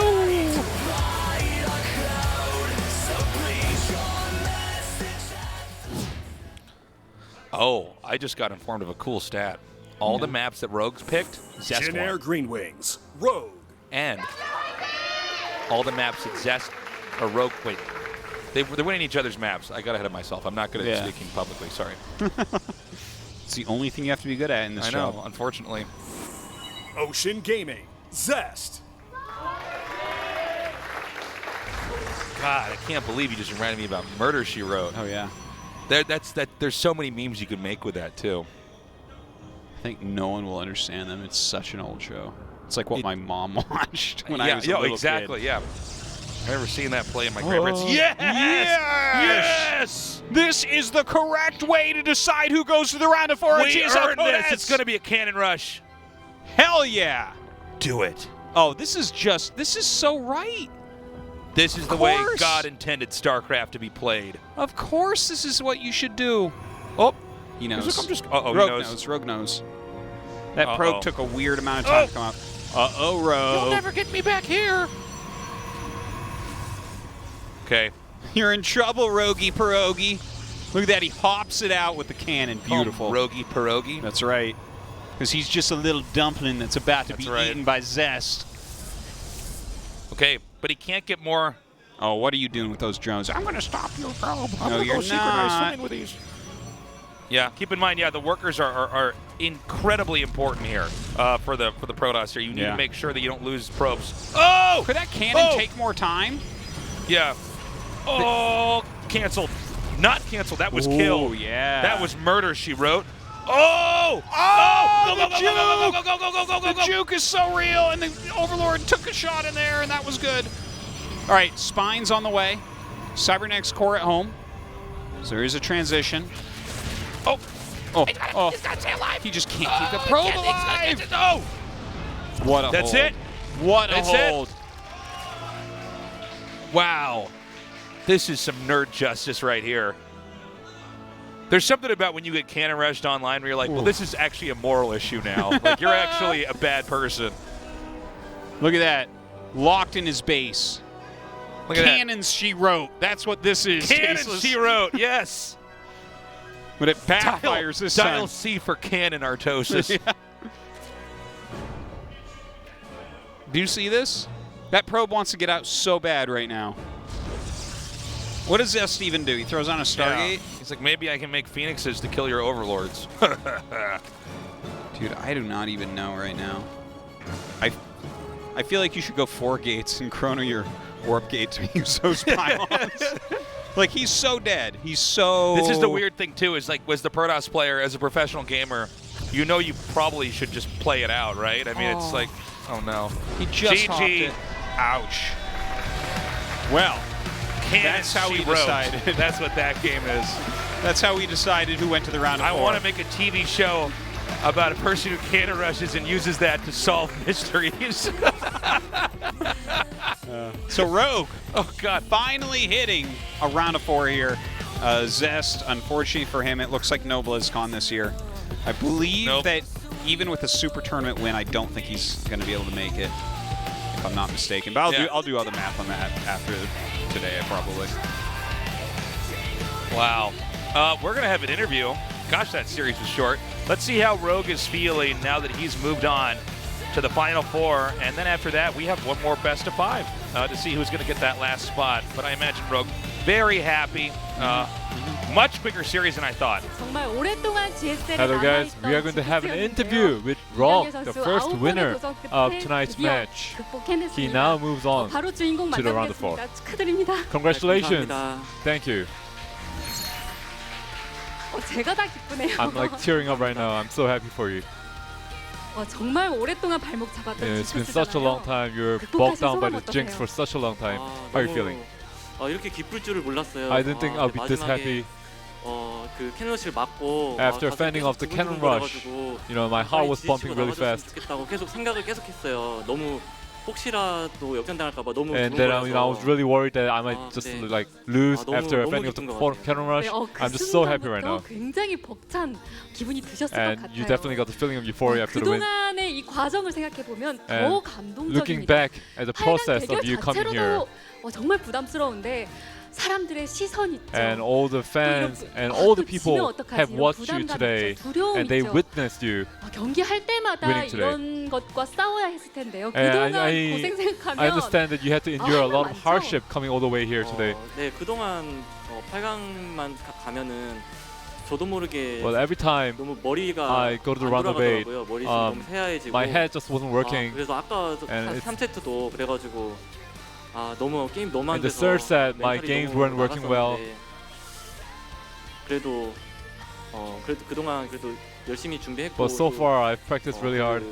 4세트 때 And in the fourth set, 전진 건물을 제가 또 운 좋게 봐가지고 I saw the proxy building, 다시 제 페이스를 찾은 것 so 같아요. I was able to regain my 전진 poise 건물을 after that. 찾았는데 You did 오늘 find 그 the proxy building, 사실 3세트에서도 찾았었잖아요. and you did too in the third set. 이렇게 전진 건물 내가 찾고 나의 Well, 감각으로 상대 노림수를 After finding the 간파했는데 proxy 또 building, 뜻대로 되지 않기도 you 했거든요. 그래서 또 you were 실망감이 like 더 you failed in the 컸을 third 것 set, 같아요. but you did succeed in the fourth set. 투스타가 연습 때는 당해봤는데 The two-star build, 투스타도 솔직히 좀 생각은 어느 정도 했어요. the two proxy 근데 star build, 이게 I 제가 kind of 너무 anticipated it. 혼자서 너무 화가 나는 거예요. 저 스스로한테. But you know, I'm 지면 안 so 되는 so 게임이었는데 angry every time 너무 I 멘탈이 좀 get 나갔었어요. defeated by that. 사실 1세트부터 멘탈이 좀 흔들리는 게 보였어요. From the first set, we could 와, tell that your 1세트부터 mentality was kind of 그런 shaking. 링링 올인을 아니 그 반짝이는 혹시 직접 하신 건가요? And with the zergling all in, was that prepared? 자체가 저그한테 좋기도 하고. Well, the map was 멀어가지고 favorite for Zerg. 다크드랍을 되게 많이 생각을 했어요. It's like a far distance from each other. 근데 좀 그건 빌드에서 솔직히 졌다고 생각을 해서 별로 멘탈적인 But I did feel like 부분은 좀 in terms of build, I did lose that one. 이렇게 오늘 경기 쫄깃쫄깃하게 정말 하고 And it was such a neck and neck match today. 도전 끝에 And in the end, 사강에 you 진출하게 do move on 됐습니다. to your first round of 4. 이병렬 선수의 4강전 어떤 각오로 임하고 And 싶으세요? RagnaroK's round of 4. 실전제부터는 How determined are you? 확실히 제가 좀 달라지거든요. 네, You know, from the round of 4, 저희는 I'm gonna show you a new side of 네, new side of me. 제가 해외 대회에서 좀 보여드린 게 있다 보니까 And in 실전에서 진 the 적이 foreign 없거든요, matches, 제가. I've shown quite a good performance. 그래가지고 좀 기대가 많이 되고. So you know, I'm looking 또 forward to 제가, it. 제일 인정하는 두 번째 선수가 령우거든요. And 두 번째 the 선수요? player that I really admire, 이렇게 and I admit, is Dark. 네. 민수를 제일 인정하기 때문에 민수랑 힘을 합하면은 So if I can 충분히 이길 get 수 some 있지 help from Solar in the scrims, 박민수, I think I'll be able to 그다음에 defeat 박명우, Dark. 세레도 저 밑에 있나 봐요. 않을까. 한국적으로만. Yeah, in terms of Korean Zerg player, 강민수 I 선수를 believe 인정하니까 Solar 여기서 and 도와달라 Dark are the 하셨습니다. best. 자, 이렇게 박명우 선수와의 멋진 4강전을 앞두고 있는 And we look 만큼 forward 또 to 많은 your 분들이 match with 주목하고 Dark 계실 in 텐데요. the round of 4. 축하해 주실 누구보다 기뻐해 주실 분들이 많잖아요. And I'm sure 이분들께 everyone is happy 한마디 전해주시죠. after rooting for you 오래 tonight. 걸려가지고 너무 Well, it's been such a long run, long time 그래도 coming 이제 here. I'm sorry to you guys. 뚫었으니까 이제 뭔가 홀가분한 기분이고. But now I feel really 뭔가 relieved. 되게 잘 될 것 같아요. And I feel like everything's gonna work well from now on. 현우랑 성우랑 유진이 형이랑 또 기웅이랑 And thanks to all the junior squad. 하겠습니다. And I'm gonna treat them to a nice meal. 약속까지 하셨는데요. 다시 한번 축하드립니다. Once again, a sincere congratulations on your win today. Thank you. 네, 이렇게 Thank you, 극적으로 8강 Andy. 징크스를 극복한 That 이병렬 was 선수 a 만나봤는데요. very quick 계속해서 series. GSL 이벤트 Yeah, But it Rogue was- moves on. It was a wild one there. A lot of rushing going on. Yes. Not exactly what I had envisioned as far as the types That of was not aggression. at all what I thought we were going to have. Yeah. But you know what? This next series is really what I've been waiting for. RagnaroK going up against Maru. You think he's got a shot? Yes, absolutely. I think he's got a shot. I don't know, man. I think it's going Maru's to be a pretty pretty good. good series, actually. I would love it if we had an upset with this. I'm sick of these good players always winning. I wouldn't love it because that would be 3 Zergs and a Protoss in the top 4. But no, but is it an individual little? Is a little nugget? A little nugget? Just I'm okay nugget. with it. We've got a short break. When we come back, the final best of 5. Do not go away, or else you're in big trouble.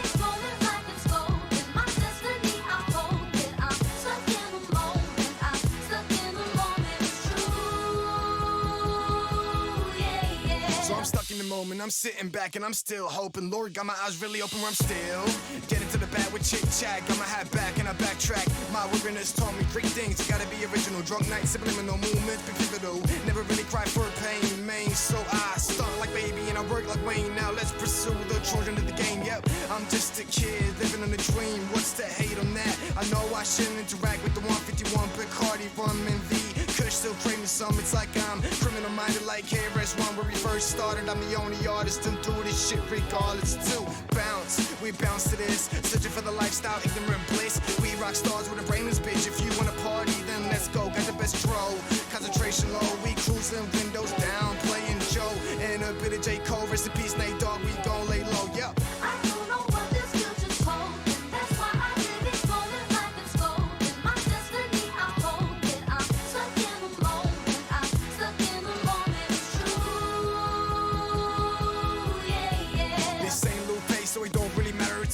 Young and the hoes get fatter. I disregard females who look for sex around town. Man, I'm living faster than I would in my 20s. Damn, I gotta slow down. Nah, don't throw down business plans just to win this crowd. Yep, I'm still rocking a snapback, fresh kicks, hot top sweatshirts. But they don't understand me like my pops when he had his face straight in the dirt. Gotta love this new generation little kids, cause I push the gap, I do my thing. I always stay humble, but I never really try to react to fucking hate like that. But life, it's funny like that. Got love from Mary Jane, like Peter Parker do. But if you fuck with me, you won't care what I've been through. Still got love for Miami Heat, although they on that losing streak. But I stay blessed and I stay winning. On another planet, my head is spinning. Yep. I don't know what this future's holding. That's why I live it rolling like it's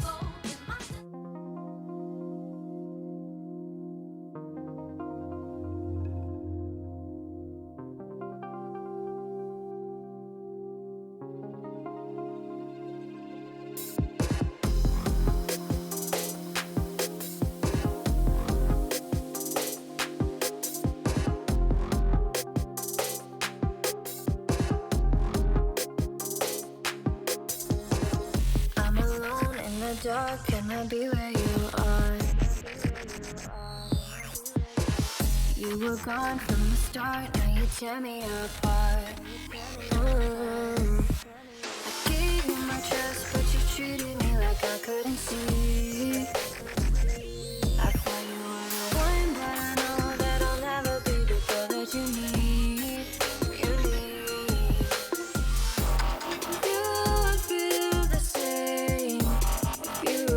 Back of her mind. Suddenly the rain has wiped away the dust from my eyes.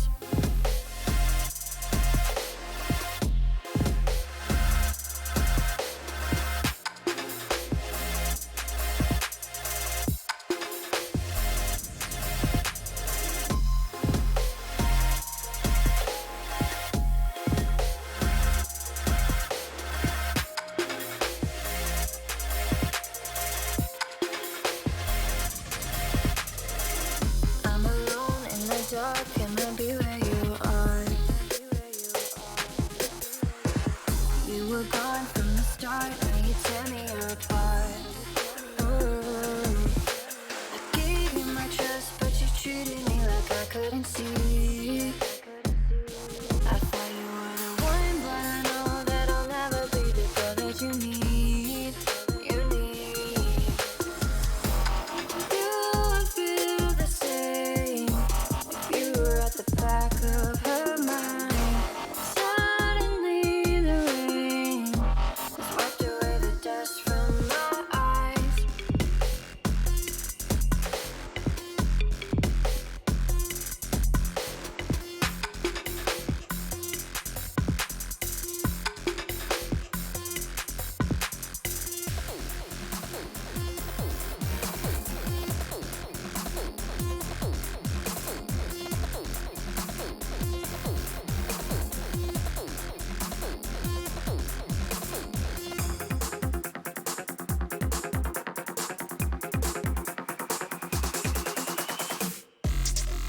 Welcome back to GSL Code S. We got one more best of 5. It's going to be Maru versus RagnaroK. Yeah, this is our last round of 8 match for the year in Code S. Wow, yeah, I guess that's true. Maru versus RagnaroK. Now, I think we can all agree that, you know, on paper, Maru is supposed to win this, right? I mean, he's a much more dominant player. He's got a much more impressive record behind him, winning 4 GSL Code S's, and he's always been a great player. But RagnaroK has been looking better and better. We're going to have a quick interview first and foremost, and then we'll hop into our match. Okay, hello everyone. We're going to have an interview before we get into the last match of the round of 8. And Maru is a stellar player, and so is RagnaroK. And these two will be clashing for their spot in the round of 4. Hello. Hello.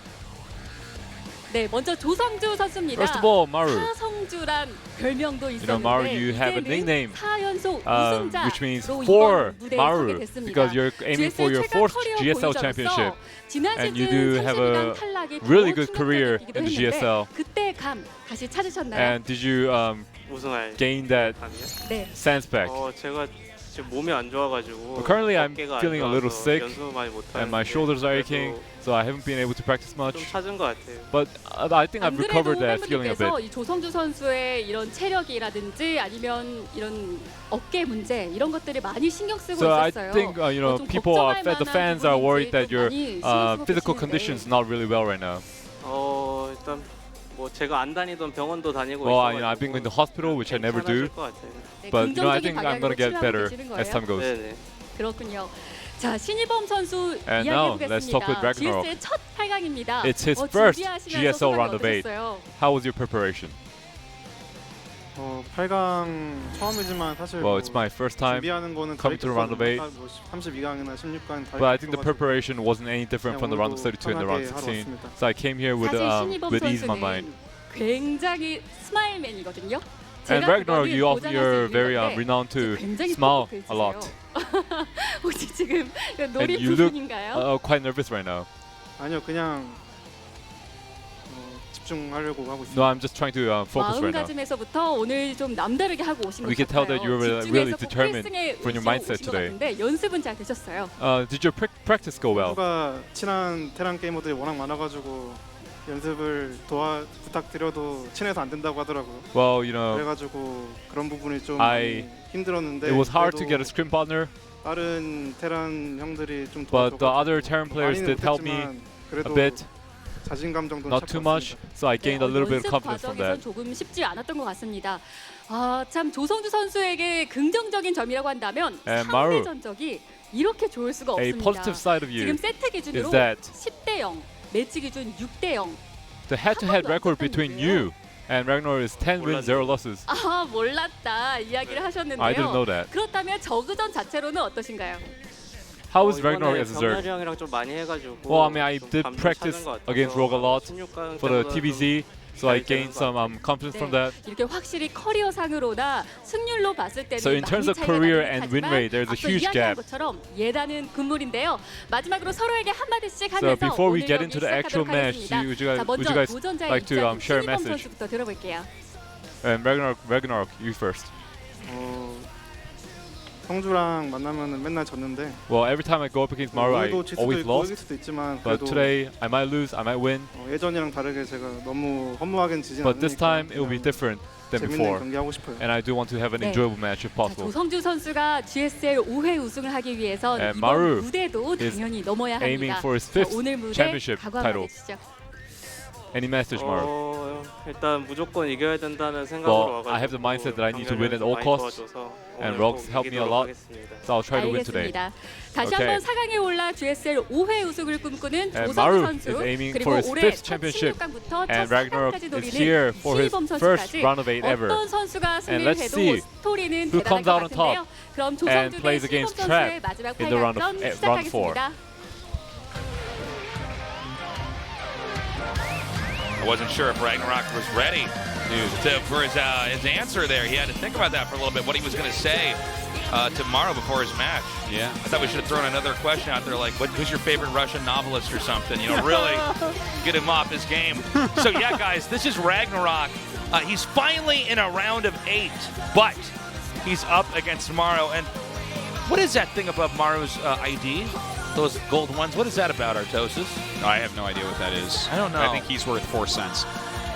Wait, I know what it is. What? Those are his 4 GSL Code S wins. Wow, that's a lot of GSL Code S wins. That's more than RagnaroK has. I don't see any gold ones or silver 2s or bronze 3s or crimson 4s or anything like that. Well, you got to start somewhere in some time. Let's see if he can do it, man. Yeah, no, I'm excited for the match. By the way, I always find it funny. Like, Gary a lot of times in interviews will bring up what the players' records are against each other. For instance, she just told Maru, you know you're 10-0 against RagnaroK? He's like, oh, I didn't know. And he kind of smiles and laughs. And that's like always what they answer. They never actually know their records against each other. And when it's just occurred to me, because then I thought back to the old StarCraft 1 player Testy and how he had, if she was interviewing him, he'd be like, no, I'm 13-0. Yeah. Oh, we got to talk about that more in the game. That's funny. Yeah.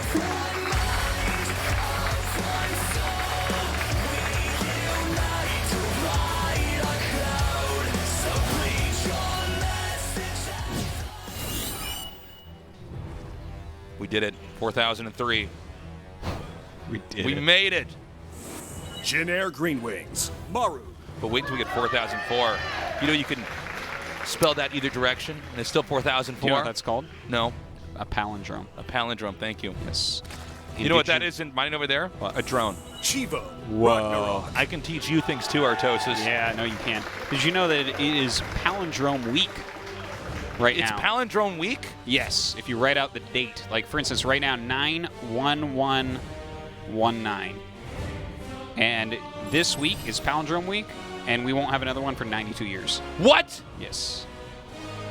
That's... Whoa. Really? It's palindrome week? Tell me, now teach me something else, Tastes, because you taught me that thing was a drone for this game I played 21 years. Now teach me something else. Come on, you said you can teach me things. I don't know. I'm dumb. I don't know. Oh. How could you embarrass me in front of all these people, Dan? Cassius, are you good at math? I'm like, no, I'm not good at that either. I wanted to think of something sick to tell you, but I just don't. That's okay. I don't know. I think I believe they're trying. I got something. They're trying to build a building taller than the Burj Khalifa in Saudi Arabia. Did you know that? Are they? Yeah. And they're building it in Saudi Arabia? Yes. Okay. That's cool. How is it even going to be taller than that? The thing's so tall. I don't know, man. They probably put like a stick on the top of it. But do you know what that means? Actually, that's exciting. Because once they finish it, we get another Mission Impossible movie! Yes! I just want to see The Rock in more movies with big buildings. Well, it's actually Tom Cruise, Mission Impossible. I know, but you know, The Rock was also in a movie with a big building. Oh, that's true. He was in a movie with a big building. That all started with Die Hard, by the way. Yes. Let's put him in a big building and have him fight. Yeah. In different parts of the building. Die Hard was a great movie. Great movie.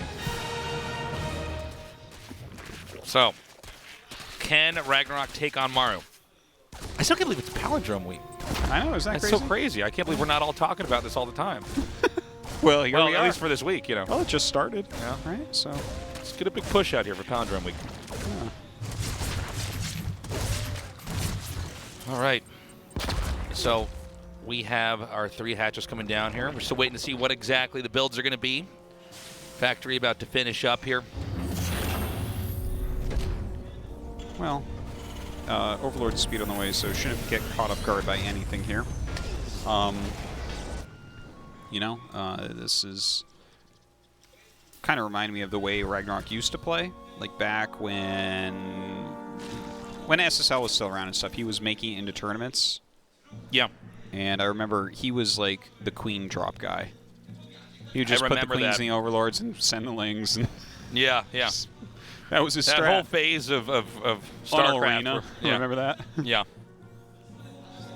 Remember when you could pick up siege tanks in siege mode? That was a whole phase in StarCraft as well. Yeah. That was. I still think that was kind of an interesting, cool thing. I really do. I feel like it was a crime against nature, but it was definitely a crime against nature. Yeah. But we have a lot of crimes against nature in StarCraft.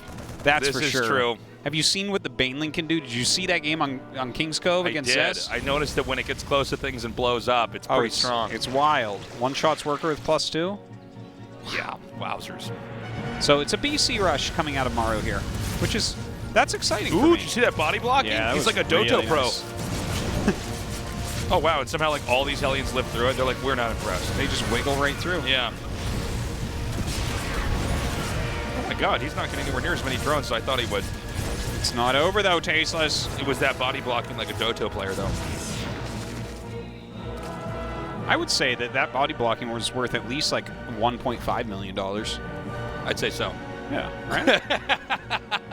Yes. Yeah, okay.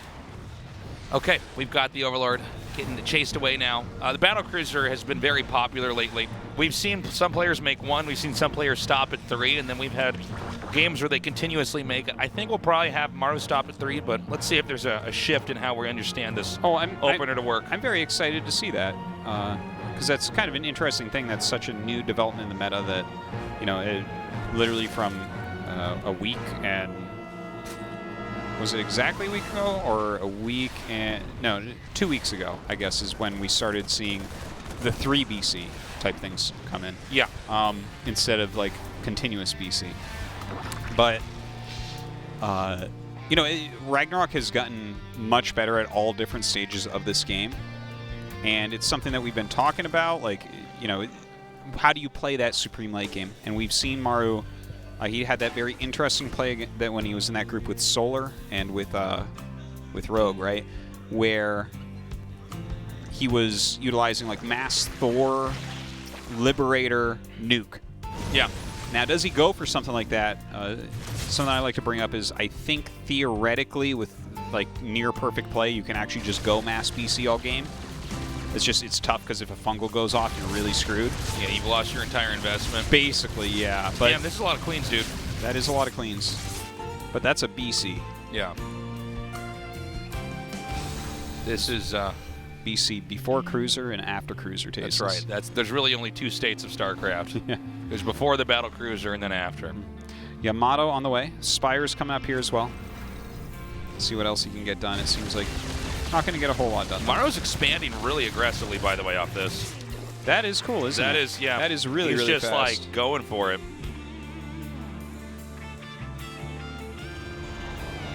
And of course, Mech is the choice here as well. Yeah, the thing I guess with when you're expanding this aggressively, and Maru is the #1 expander for Terran. Yeah, he By can play far. Terran like he's a Zerg. Yeah, he's a completely different level with that type of maneuver specifically. Kind of makes me think of Moon in Warcraft 3, right? Where he just like expands everywhere. Like Maru So just many expands like trees a of life, madman. yep. But when you're going for the Spire like this and your Roach speed's about to finish, like, can you actually hold on to all that if you make a group of Corruptors and go with Roach Ling? It feels like you should be able to force like 2 lifts, right? Yeah, yeah. Like there's no way you can keep all 4 bases mining. You would think. You would think, yeah. I love that Maru's always pushing the limits of Terran. You know? Mm-hmm. He does so much stuff where you'd think, no, that's impossible. Look at that formation. Did you see that? You think Did you he's catch- meant to do that? I don't know, but I like it. The 2 Hellions in the front, 2 Cyclones in the middle, 2 in the back. Yeah. They're kind of all merging together like Transformers, Power Rangers. Well, that would be awesome. That would finally give Terran the late game they need. Remember when we had that? What was the game? I think it was Maru did it, where he like recalled, or not recalled, but warped all the battle cruisers back to one spot, and they all like merged together in shape. It looked like it was forming a super battle cruiser. Oh yeah, it looked like was a GSL for crucifix, Storm. right? Yeah, it made some weird symbol. We're like, Yeah. oh my god.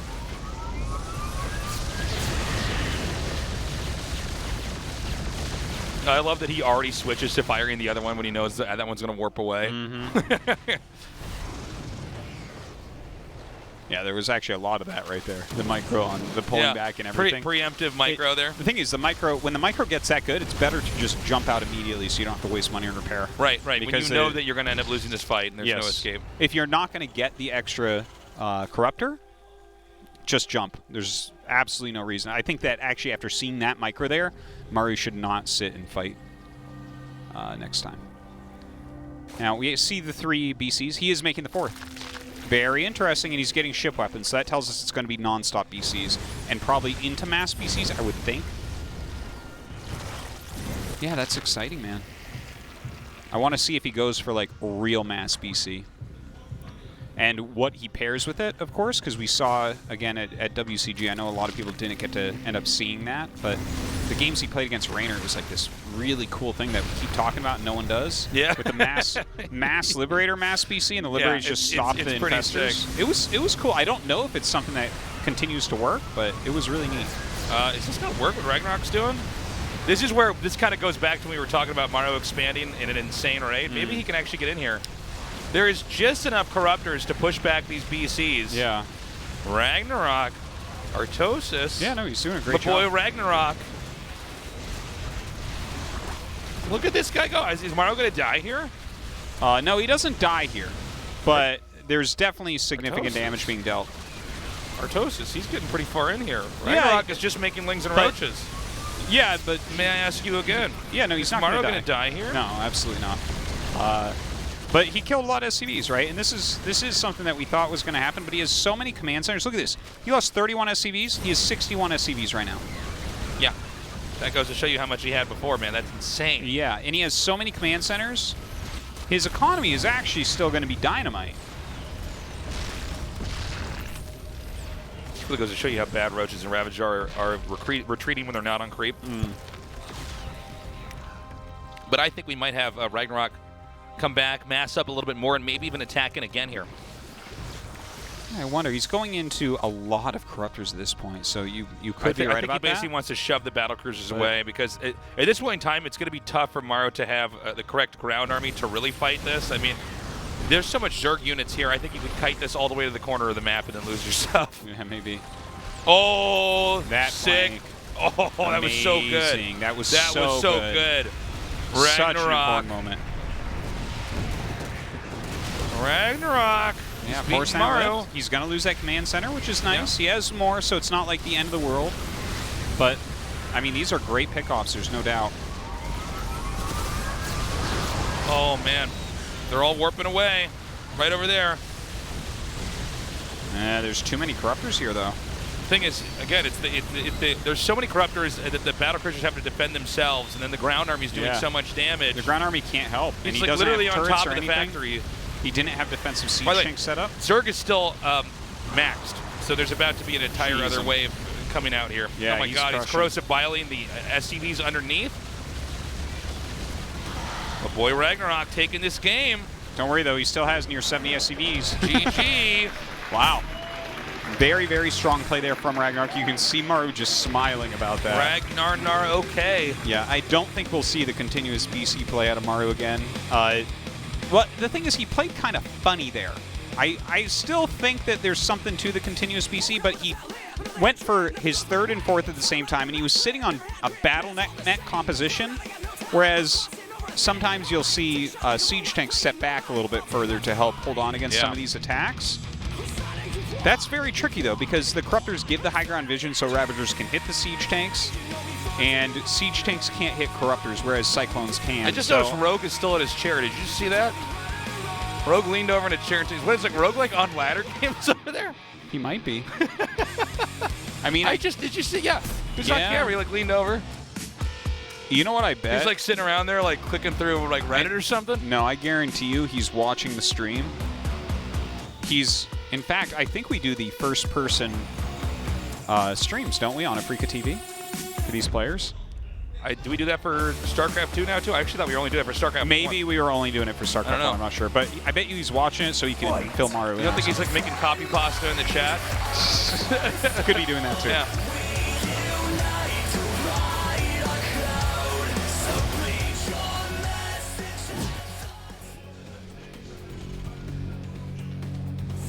Jin Air Green Wings, Maru.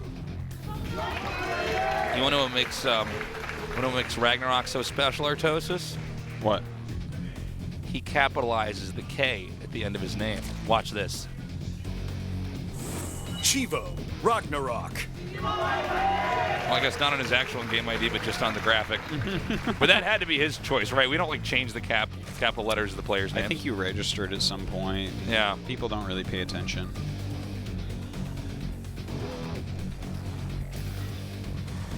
So RagnaroK's won one game. What are you giggling about?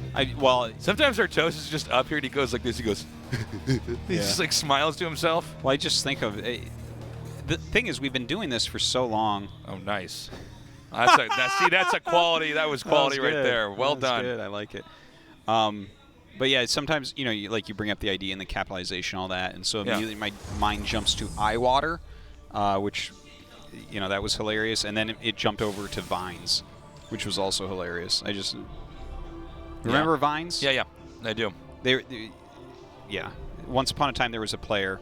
Yeah, tell the story. Vines, and apparently, from my understanding, he requested for us to call him Finesse, as in he handled that with a lot of finesse. With a lot of finesse, and it's like, oh my god, but it says Vines. We've had I speak this language. I can read it. It says Vines. I can't do it. There was it's also so hard.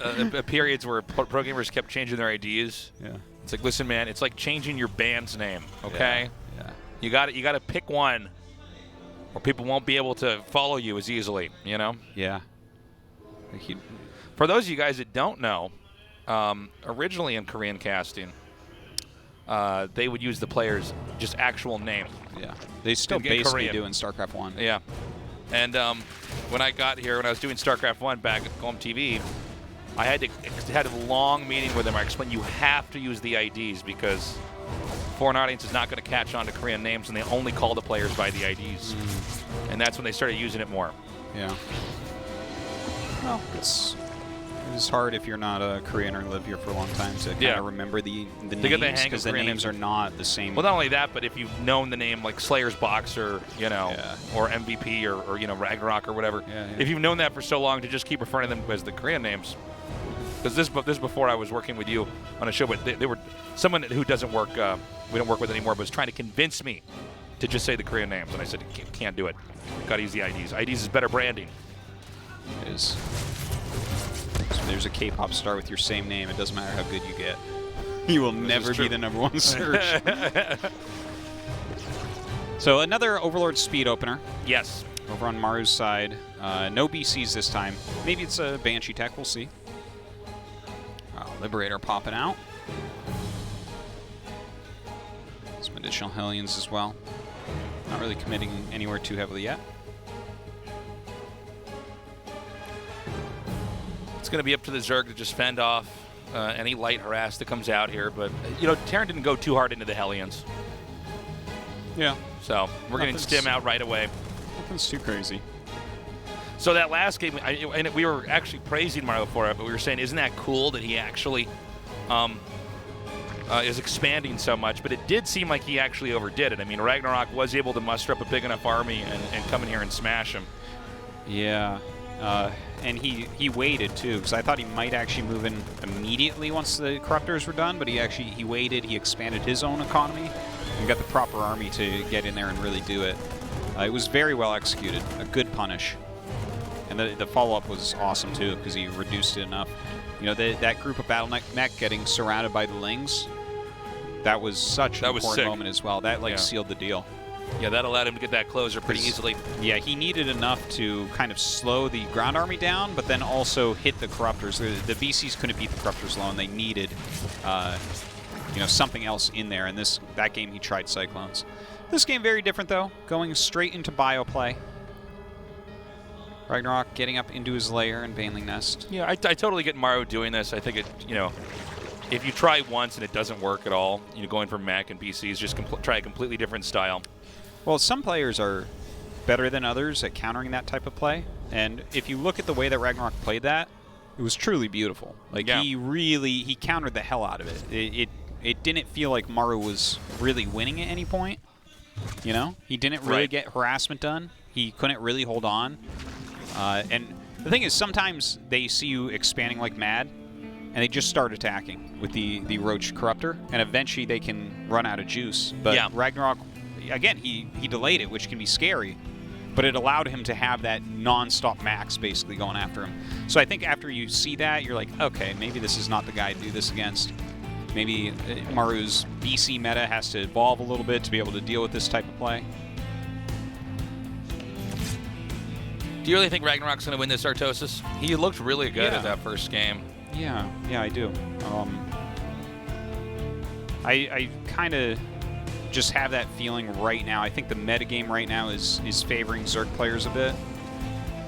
And it's just RagnaroK is good enough. I feel like his time has come. He can really do something this season. I don't like favor him to win it, that's for sure, but a round of 4 doesn't seem out of his grasp at all. All right, Queen's going to tear down these rocks here. We're going to get a little bit more circulation on the map. I think we're going to be... Well, actually, I think Terran might be pushing pretty soon here, but I think cool. Zerg is going to stay back for a little bit. And actually, this would be a good angle. Take out these creep tumors, maybe get these Queens here. I like the Liberation Zone setup here. Yeah. It's like setting up a tank here where you can kite back into this, except you're guaranteed to not lose the tank. You know? Yeah. The Baneling speed is done, though, so it looks like it is break time. The Queen's going to come and try to kill that air tank. Yeah. All right. It does clean that up. Not really that much damage done, to be honest. Spire about halfway done, but it does appear that Zerg is just going to keep the 4th for now. But there should be another push coming here from Terran. You know what? This could turn into a very cool game, because I think this is just going to be straight up Lingbane Muta, and hopefully we see Maru get into, you know, some mines and whatnot. Maybe get into this older way to play from Heart of the Swarm. Yeah. Oh! I don't know, man. This looks to be RagnaroK's ground, my friend. Yeah. Keep your feet off the floor. RagnaroK's moving around. I don't know if you're going to be able to get this to end up working, especially with these mutas coming out. It seems like RagnaroK's creep spread continues. He expands towards where he's being pushed. I think as the mutas come out, he has the opportunity to absolutely smash the push that's out here. This push is looking pretty meager from Terran.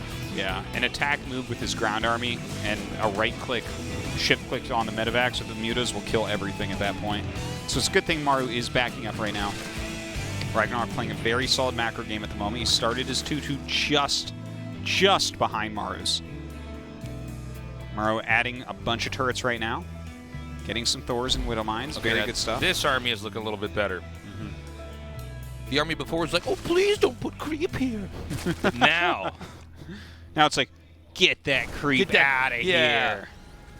Exactly. What's that stupid Hearthstone card say? This is my town now, or something like that. Oh, yeah. And he's like, yeah, beat it. Yeah. That's what this army's of. Yeah. This is our town, scrub. Yeah. All right, so RagnaroK's setting up some units around the map, maybe for some run-bys or counter-harassment a little bit later. Trillion Claws on the way. Both sides upgrading quite a bit. Okay. Knocking over there. Ooh. Yeah, beat it. So both sides have set now. This is a rogue versus rogue game, even though we already saw him advance. I think RagnaroK is sizing up to be in a healthy spot in the late game. Again, Terran's having a hard time in endgame against Zerg. Zerg just seem to have a lot of options. A lot of times players are trying to stop the Zerg from getting to the endgame. But these Zergs are now getting pretty good at defending. Yeah. The bugs are winning, ladies and gentlemen. I'm very excited here, Tasteless, to see if he throws down the Ultralisk Cavern or just goes directly into Greater Spire. Because I feel like this is an Ultralisk Cavern game. Dark seems to be the guy who likes the Ultralisk Cavern the most. Yeah, he's been using it a lot. I'm trying to recall if I saw RagnaroK do this in the past. But I guess we'll see. The meta seems to be shifting pretty quickly anyways, so maybe it doesn't matter. He's going for a lot more Banes here. He might just try to stick with sort of this mid-tier tech of Lingbane Muta. You know, Ultras are quite a bit of gas. You can always just make more Banes. Well, with his upgrades, it seems like it's really good, right? He's got 2-2. That's like, that is some high-quality Ultralisk stuff.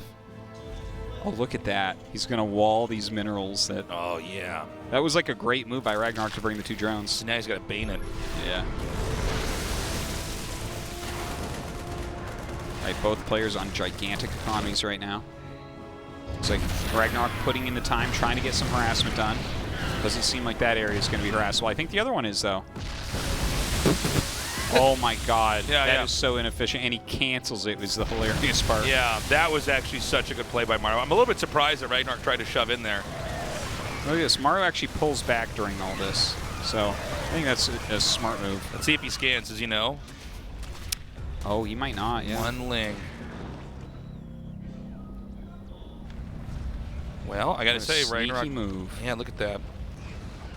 Should have written a secret message with the burrowed lings. Made like a Batman symbol or something. Burrowed lings, she wrote.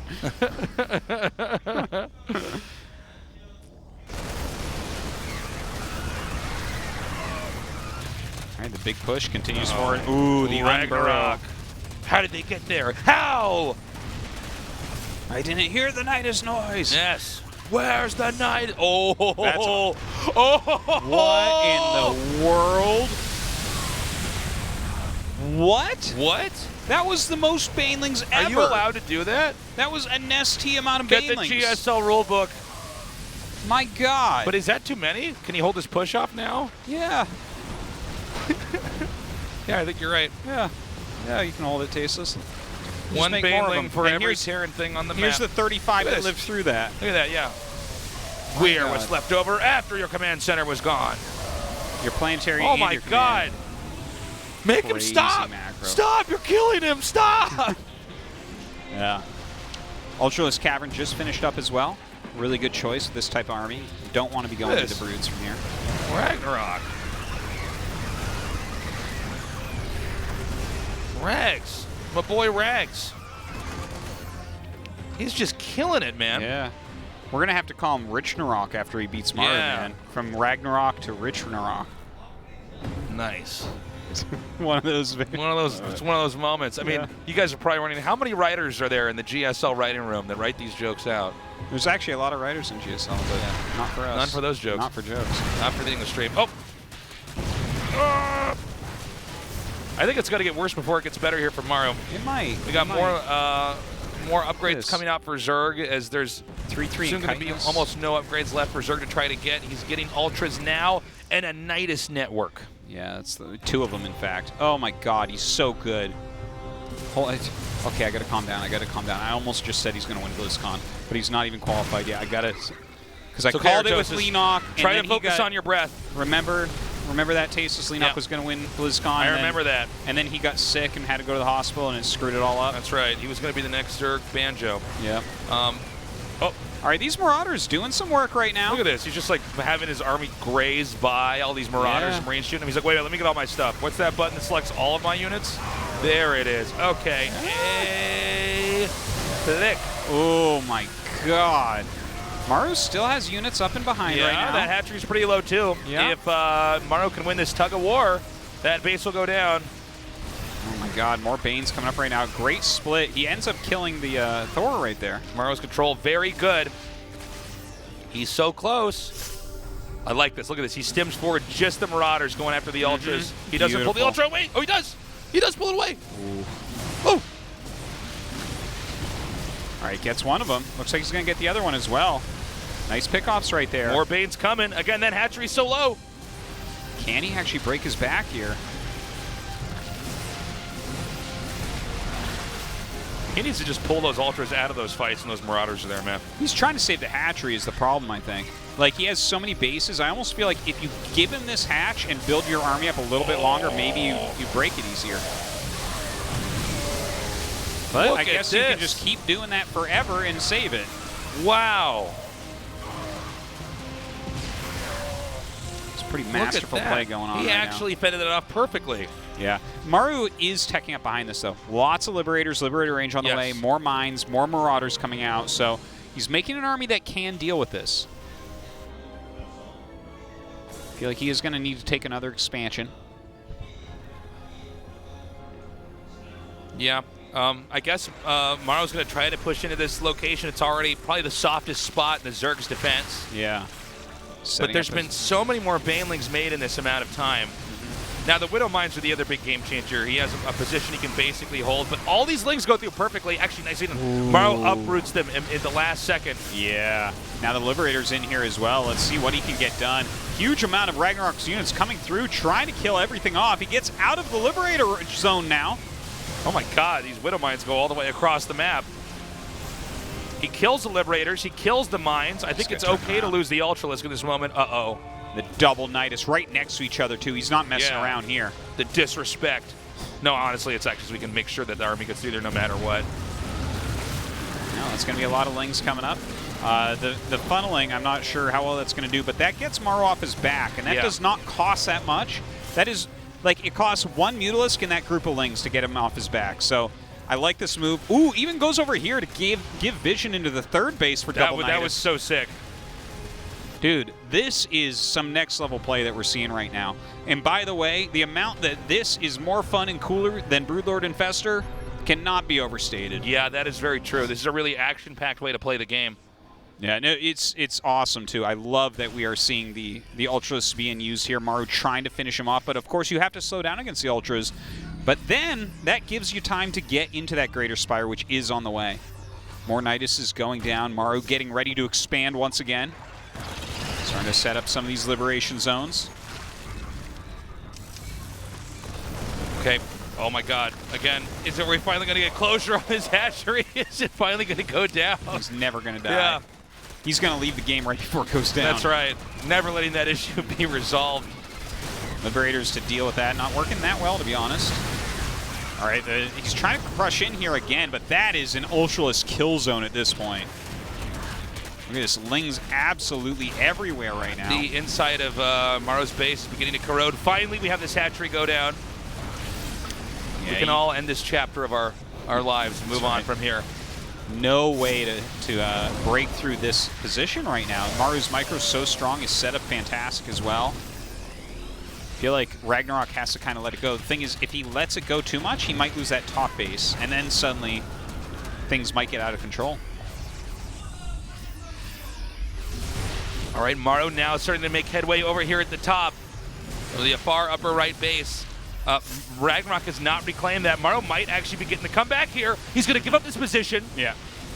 Definitely think he needs to right now. But he can, I mean, there's always the option here for RagnaroK to continue to carve out the inside of Maru's base. I mean, if he gets rid of this, here we go. Beat me to it. Right, maybe back in. But again, this is not very expensive for RagnaroK. He doesn't have a lot going on, though. He's taken a lot of damage from Maru. He's been a little bit cost inefficient, especially trying to keep that hatchery alive for so long. How many Ultras did he lose there? It was a lot. But he does have some broods out now. That was when he started actually losing fights, is when the Ultra count went down to 0. Yeah. Okay, Maru pushing once again. Maru looking so strong. Seemed like he was on the brink of defeat this game already once. But now look at him. Maru punches back. Yeah. Okay, he's going to come in again. Yeah, that area is not that important right now, so feels like RagnaroK can take his time a little bit more. Okay, nice sniping. But it seems like the Banlings might be just a little bit too strong, but as he kites out, maybe he can go back under that? I'm not sure. The Broodlord account is actually getting to this really scary number, and this means he can come in here and take out the Liberators. He needs to get these Liberators out of here immediately. That is a huge deal, no doubt. Trying to actually use their anti-air attack at this point. Yeah. They do have splash damage, so doing some work. Liberators can hit air. They're going to come in here now, actually taking out a lot of these Broodlords. This was really well handled here by Maru. I love this. Yeah, that is a great job, but at the same time, he's lost a lot of his air. The Ling counterattack, it clears out a couple of the command centers and one of the mining bases here for Maru. Look at Maru's supply, it's plummeted. Now he's making Vikings, but there's a switch back into Ultras from RagnaroK. A beautiful play. If you think that your opponent is going to continue to make Broodlords and you go into Vikings, well, actually, we did see landed Vikings beat an Ultraless last night. That's right. We got revenge for the Heart of the Swarm trailer. Yeah, I don't think that's going to be the case, though, against this Ultra. I can dream. Now, I'm getting worried here for Maru. Even though Maru's been looking pretty strong, especially in the later part of this game, how close is he to mining out? Yeah, I'm not sure. You know what I'm saying? I mean, RagnaroK has enough bases. He can kind of sit on this for a while. This base that we got a shot of right here, that's the one I'm worried about. It's pretty crucial. Because what did you say? Very crucial. I said pretty without the T's. Okay. I'm trying to speed up my speaking because I'm so excited about the game, so I'm just like dropping letters. We're going to cast this at 1.5 times speed. Yeah, I think Maru's actually going to start to run out of minerals. I think the 12 o'clock spot's almost mined out. This is the only one he has. Now he's taking the center left. Shine's just now. Oh, no, he's not. Oh, look at this. My God. Just getting in on top of everything. RagnaroK being a go-getter here. He's got to get out from underneath those liberation zones with the Ultras, though. It's such a great counter to the Ultras. Okay, a full retreat here would be smart. He is making some additional queens, so hopefully we can see some transfusions to keep these ultras around a bit longer. GG! Maru's coming back! Damn, what a good game that was. That was fantastic. Bigger, faster, stronger is Maru. I think RagnaroK had some God mode moves there. Seriously, he played really well in a lot of situations. He had, like, the double Nidus, I think, was fantastic and brilliant. Some of his burrow play, his harassment on the sides. Yeah, I think his tech route was very smart. I feel like he took a few too many cost-inefficient engagements up the ramp, trying to hold on to that one hatchery for so long. Sometimes it's better to give up an area and go counterattack or something like that somewhere else. Maru put so much effort into that area, and that was really the that was the game there. That area, that was most of the battles. Okay, well, I will say though, even though Maru looked really impressive, RagnaroK is playing better than we've ever seen, man. He's so good. Well, going into map number 3, it's King's Cove. Whoever wins this will be on match point for the rest of the match. That round of 4 on the line, such a crucial thing. Yeah, this tends to make for long games, but we could have a cheese. We'll see here in a second. Well, I think it's about time for double proxy racks. Yeah, I think Maru is he like always double proxy racks is at least once in a best of 5, right? That's also in the rules, right? Okay, well, we'll see, guys. Game 3 is ready. It's loaded up. Let's go. Let's do this. Fight!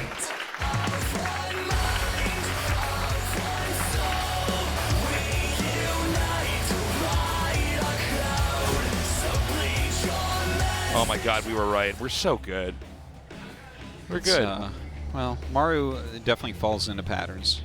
No, it's not that. It's that we're good. Oh, okay. Okay. I think I might have been bitten by a radioactive caster spider because the powers that I have right now to predict. Oh! Wrecked! Get out! How SCVs dare you! map. Oh, that is... Now what does he do? Proxies 1 racks and just takes the hit on his economy. What's up, RagnaroK on top of things, man. Yeah. RagnaroK's playing so well. Win or lose, like, I tell you, the 2 games we've seen already out of him, beautiful stuff. Dude, is this drone going to catch it? Wait, which way is it going? Oh, I hope it comes up. God, it would be so sick if it went up there. Oh! Oh, my gosh. How dare Yeah, Maru, you're not going to finish that. That's not going to happen. If the RNG is just right, if it's... Look at this. This is like the opposite of what happens in your streamed games with your SCVs. I know. It's like if I can just... Oh, look at this. How do you feel Why about... does this never happen in our games? Look at this. It's like halfway done, and there's been a drone there trying to get it the whole time. I know. And it only has 45 health. Isn't that crazy? I base my games on luck. This is hard to believe that there's like little angels inside the game that are just pushing the SCV where he needs to go. Well, looks like he has to cancel at the end of the day. We saw a miracle just there. There was an SCV. I mean, that was some very fortunate placement. Yeah. In that RNG. Guess it didn't pay off at the end of the day, but... It's not. We saw a miracle, okay? We saw a miracle. All right, so from here, I feel like RagnaroK will play kind of standard. This is my guess. What about Maru? Bio or mech? Call it now. Call it now. Call it now. Bio. Okay. Wait, mech. No, I think bio. Okay. I think he'll mech. It's like that thing in Monty Python. That's still one of the funniest things we've ever seen. It's like, what's your favorite color? And he's like, red. No, blue. He gets his opinion wrong. It's so funny. Oh, man. That movie was so ahead of its time. That scene is so funny. I got to rewatch some of their stuff. The idea that you got your own opinion wrong. Like, you messed up that. It's not even a riddle.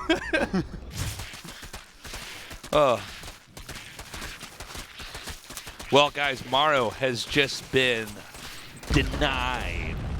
Yeah, it's Russia didn't do anything, but a lot of the times it doesn't really stop him from playing amazing games from there. Yeah. That is the thing about Maru is, yeah, that's the thing about him is that even if he is shut down with his proxy early on, he a lot of times still wins the game.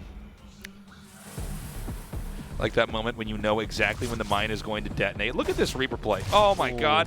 He's gonna get it. Wow. Okay. That's a sick kill. Guys, what's happening? These guys are so good. I got to tell you what. These that e-gamers. first series was like, there was a lot wrong with that first series, okay? Yeah. That was a fight in the sewers. A couple blindfold guys in the sewers with dirty knives fighting each other. Okay, that's what the first series was. This is a beautiful series of StarCraft so far. Yeah. Each game, all the little moves. I'm like, okay, you guys, this is a round of 8 GSL games, what we're seeing This here. is sick, man. That play was so good. This isn't Sewer Battles version 2. This isn't a blind knife sewer fight. Yeah. Or blind knife fight in the sewers, excuse me. No, you had it right the first time. Okay.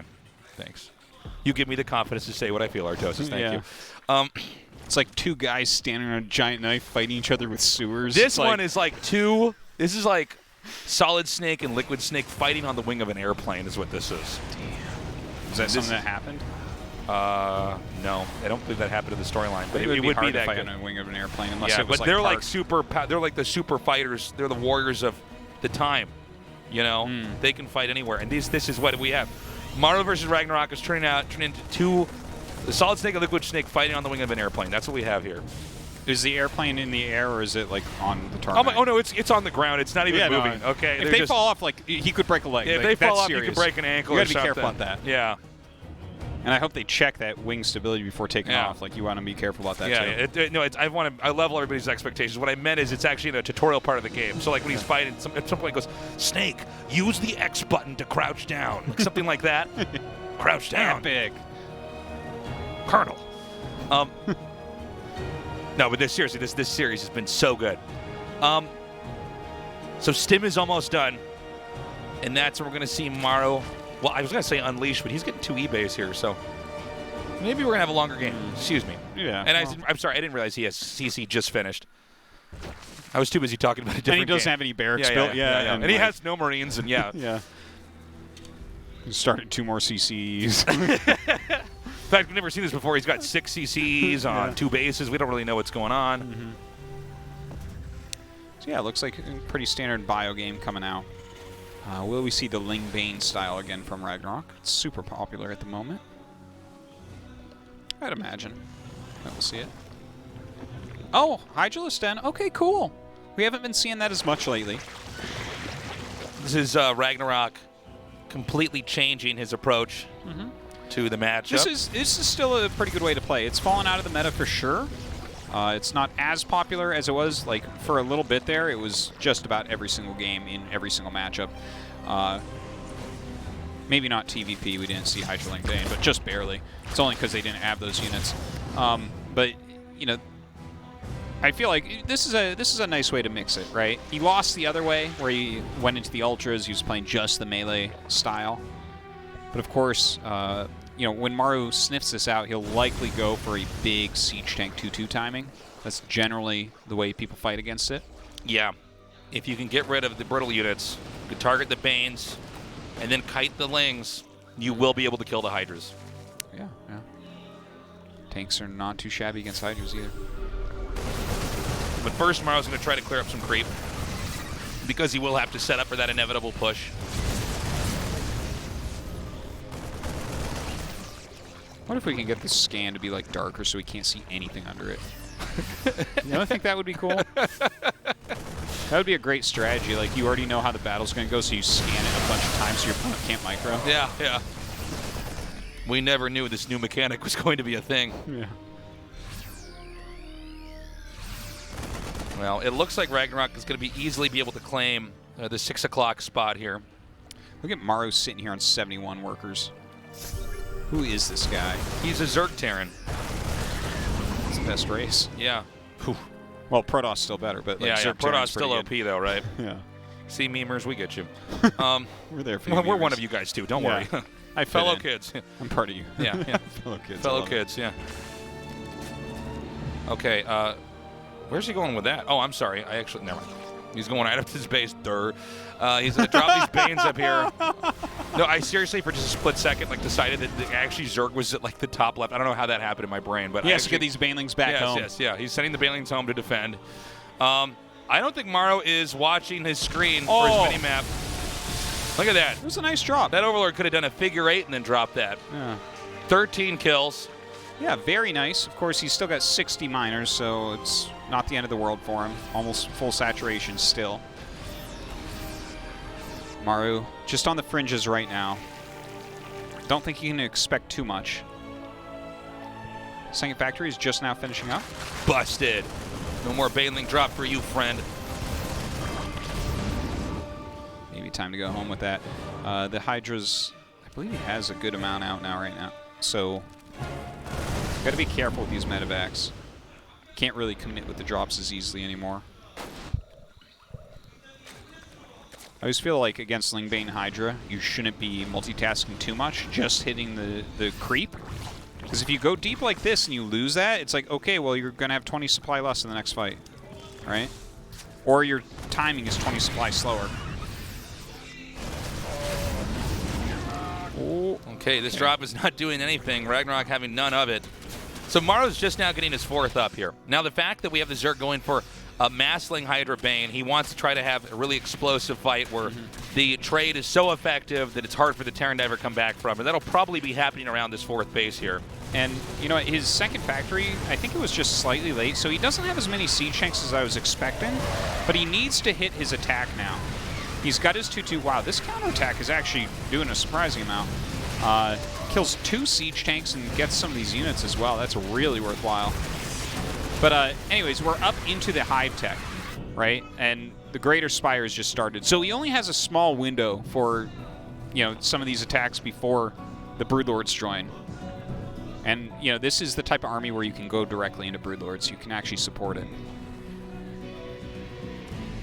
Well, Maru is going to need to be ready for this. I got to say, the way that he handled the Broodlords in the last game was pretty impressive. He really just stayed on top of that. Here comes a drop now from Maru, headed south over here towards, this, I believe, the 6 o'clock spot. And there's another one over here at the top. Okay, okay. Now, I wish I could see his actual siege tank count, because I think what's happened here is he doesn't have enough tanks to actually do a full-on push. I think you're correct. I think he's too low on that number, and so he's going to try to get RagnaroK out of position. A lot of times, especially with his unit comp, you're moving your entire army together. So here we go. Yeah, it's he's going to unload right over here. Now, I'm sorry, where'd the other drop go? Oh, he hasn't dropped it yet. It's going to be at the natural. Yeah, and he waits for the army actually to show up here. So this is one of those weird moments where he actually decided to exchange his army, most of his army, for the hatchery. And the math can be very fuzzy on this, by the way. You'll see this happen from time to time where it's like, okay. I think that that one was good. Think so? That was, you know, it was... I guess he can remax 16 Marines and 2 medevacs for that hatchery. A couple queens, a spore, a few units. I think that was really, really reasonable, because look at what he's refilling his supply with. Like, he's actually preempting with Vikings, so he's ready for this. All right, the first Ghost Academy just finished up. Just got to wait now for him to add 6 more and then spend all of his money on nukes. It's coming. Nuke time. Well. Ooh, 18 drones with that. Yeah. Beautiful. Yeah, he's going to pop out some more workers. So he has to match Maru here for worker counts. We're actually going to have a drop over here. It looks like Zerg's totally prepared, though. Maybe in the main? Well, he's got mines in here, I think. No, those are Marauders. No, there's mines. Oh, okay. You were right, Artosis. You got to believe in yourself. Okay, actually, this would be pretty convenient to take out the Ultralisk Cavern here. Ultralisk Cavern going to be started right there. Ooh! Oh, not bad. Yeah, pretty decent mine hits there. Oh my God, the Greater Spire's here. Looks like is he going to? Okay, he's going to go for it. Yeah? He gets it. That's a huge kill. Yeah, it doesn't quite get it. That would have been a gigantic kill, though. All right, that drop was really effective. Yeah. Too bad he didn't get the Greater Spire, but I mean... He's doing a surprising amount with these drops. So we have RagnaroK actually expanding out. It's just above the 6 o'clock spot. 6 o'clock on a smaller clock, if you will. On a smaller clock. On a normal 6 o'clock, that's on a big clock, but if you got a little clock, like the one by your bed, maybe not the one on the wall. I know my clocks, Artosis. Yeah, I guess you do. I didn't realize that clock size had anything to do with where the numbers are on them. No, now it does. Yeah, that's fascinating. Keeping on That's top why of you're always late everywhere. keeping all these on different top size of the clocks. caster meta. Takes that out. Yeah, more Ghost Academies on the way. So he's getting ready for that late game that he likes. Well, I shouldn't say that he likes it, but that's the way he likes to play it.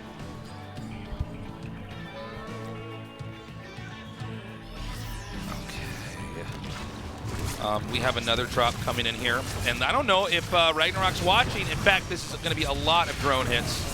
9 total. Yeah, not bad. I like that he's trying to run away with that. Yeah, he's trying to get out of the detection range. Yeah, and then bro him again somewhere. Yeah, why not? Right, more Liberators, more Ghost Academies, EMP, everything on the way here for Maru. Yep.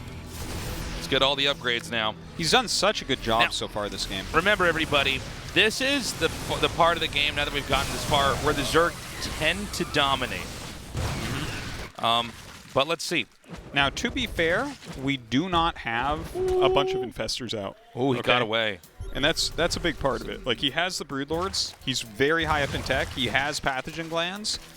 But I don't know if he even has an Infestor out as of yet. Okay, see, 6 he just are started coming. 6. So, and this is the final piece. Yeah. When you go for Lingbane Hydra, you definitely go for the Broods first because that kind of stops everything that can kill Lingbane Hydra, but the actual Lingbane Hydra Brood is not really a finishing unit set. But you add the Infestors in, and there you go. That's the end game. Getting Neural right now as well. Lots of Liberators being made. I'm excited to see how he does this exactly, because the amount of Liberators he's making, it seems like everything we've seen Maru trying for the last couple months has been heavily Liberator focused in this matchup. Yes. But nothing's really stayed around. Maybe he just hasn't found exactly what he wants, but he likes the effect of the Liberators. That's a lot of Banes. Yep. And it looks like Terran's going to be pushing through the bottom. This is where the real sweet real estate for the Zerg is, too. There's 3 bases down there that are still very mineral rich. Yeah. And so, Zerg looks like, because they're expanding away from each other here, Zerg's going to actually counterattack. I don't know if we're going to get a shot of it. We'll see if Shine catches it, but there is an attack at 12. All right, the Shine. nukes have begun. Oh, nice kill there. Doesn't look like he'll get too much damage on there, but we'll cancel this and a bunch of building spores, it looks like, or maybe they'll run away. Okay, he wins. He's defeated that first base. You can see Zerg flirting. Terran flirting with the idea. I'm sorry, Zerg flirting with the idea of attacking a little bit further in there, but no dice, not going to work. I also wonder if Maru might expand a little bit towards the center left. Yeah, you know, he's already pushing through here, so it's kind of like center left. Yeah, yeah. I would love to see him land a command center there. Kill it at least. Oh my God, he's going to get these drones. He's only seen one of the nukes coming here. He has no idea about this one. Ooh. Oh, finally. I love that he scans to see it. Yeah. That is so funny. Because in a perfect game, you wouldn't scan, but you're like, could I actually get that? Yeah, like...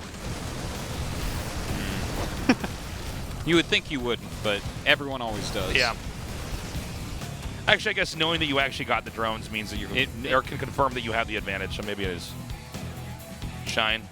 Taking mental notes here, where he has to get the camera ready to try to catch the nuke almost hitting the camera. Ooh, Fungal's starting to come out. Oh, nice EMP there. Sick. But apparently there's one still with a Fungal ready. Ooh, we have a couple Vipers in this cloud right now. You got to be careful about that. Ooh, the EMP coming out. I love it. I love it. Those parasitic bombs are so deadly. Oh, there's Shine. See, he did it. He was ready.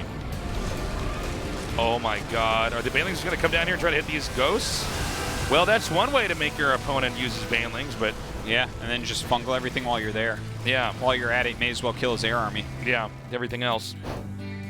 So Terran's actually expanding more towards the middle instead of taking that left spot, which I guess actually is a better spot now that I look at it. That is a lot of Broodlords. My God. More and more command centers on the way. Increasing that air army, getting those upgrades.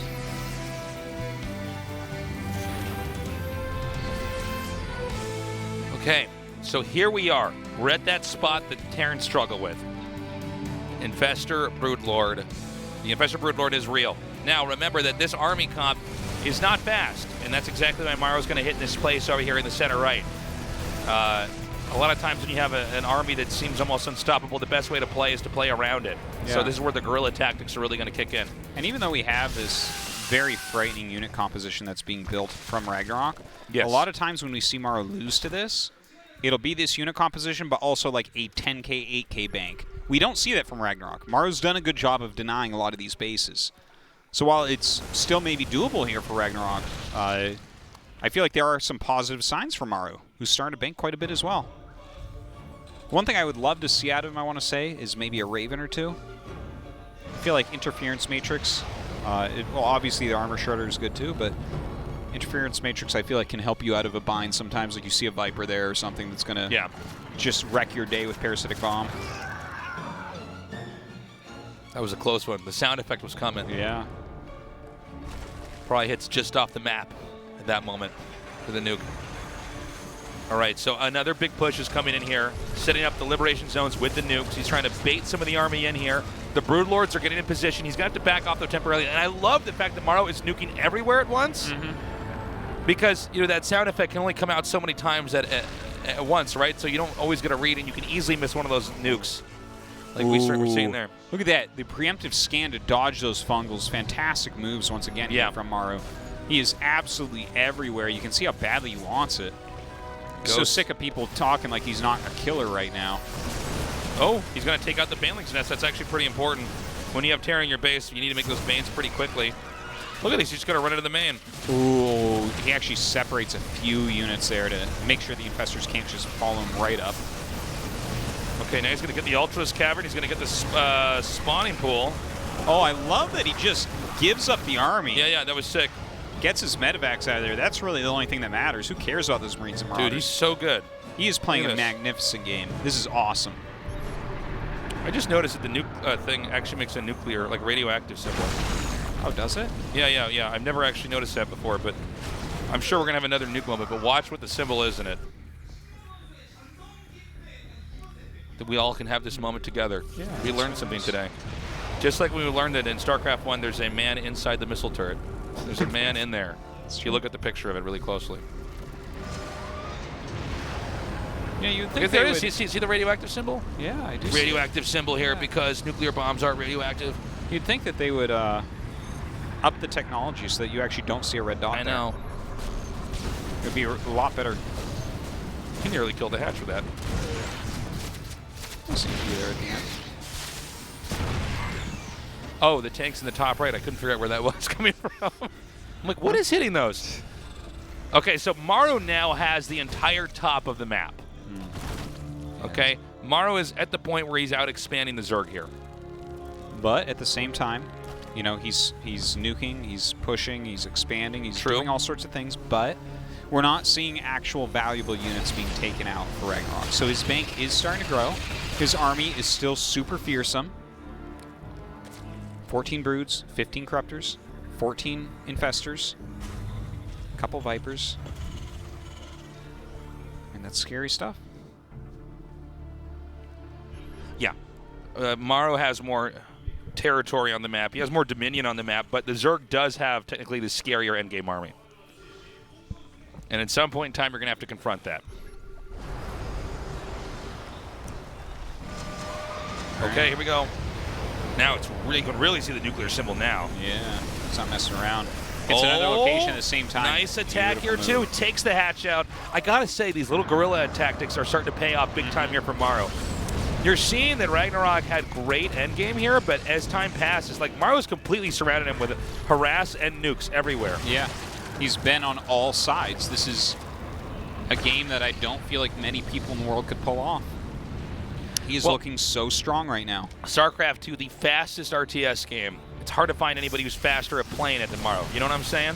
Yeah. No, he's everywhere. His multitasking is insane here. The fact that he is hitting 3 positions, he's nuking, he's microing, he's dodging fungals. Maru has really hit his stride here. And the thing is, RagnaroK is playing so well. Oh my God, he's going to die. He looks like a round of 4 player right now. Oh, he is getting garbage compacted, man. He is. This is like that scene in Star Wars where they're in the garbage compactor, except in that one, everybody just dies. The story ends there. One thing I do want to mention, though. Okay, you said you went like this, or do you want one thing I want to mention? Yeah, well, this was a stressful moment. Yeah. One thing I want to mention is even though he's doing all these great things, he's killing a bunch of stuff. Let's not forget this army. And let's not forget that game where Solar was like not mining for near 10 minutes. That is true. You know, this, well, with no mana on those, that's... Yeah, he EMP'd every single infester. And suddenly, the Vikings, they're getting their revenge they've waited so long for. Yeah, this is Viking justice. Fitting, because his opponent's name is RagnaroK.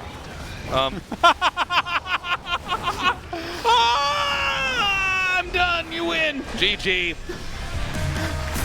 Oh my god. Whoa. I'm going home, Artosis. Whoa. I got chills from that, Tasteless. Thank you, Artosis. Well, I got chills from... This is a great series, but that was a great joke. Thank you. Thank you. That was a round of 4 joke right there, Tasteless. Thank you, Artosis. Look, Rogue's still there. There he is. All right, Maru's putting his shoes on because we take a break after the 3rd game. Well, you gotta put your shoes on if you're stomping him in a game like that. You don't want to hurt your feet or get blood on him. Well, unless he wants to turn RagnaroK into grapes, in which case he might take his shoes off for the stomping. Yeah. Or not grapes, wine. I gotta go. I messed that joke up. I was on a roll. We'll be back with Game 4 in just a little bit. Do not go away, or else.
2019 Mountain Dew GSL Season 3.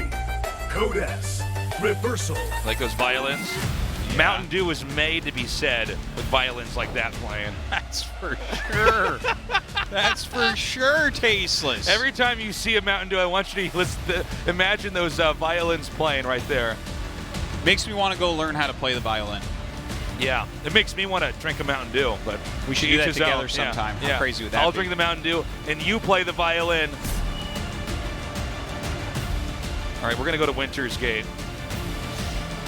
Yes, it is 2-1 for Maru right now. He's playing like a god. RagnaroK, likewise, playing like a god. Yeah.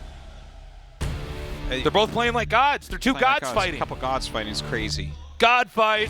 God fight. That's so stupid. Okay, we gotta go.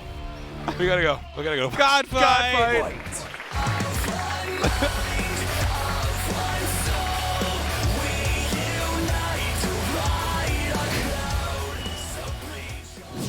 Of course. Yeah, I guess he didn't get to do the proxy last time, so.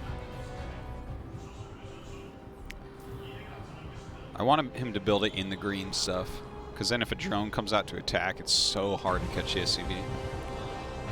Oh my God! Is it, if you can make it in the green stuff, is the SCV slowed down? Does it slow the build time down? No, it doesn't slow the build time down. Okay. He is going to make it right there. Double barracks. No third SCV out, so it's going to be a 2 barracks rush.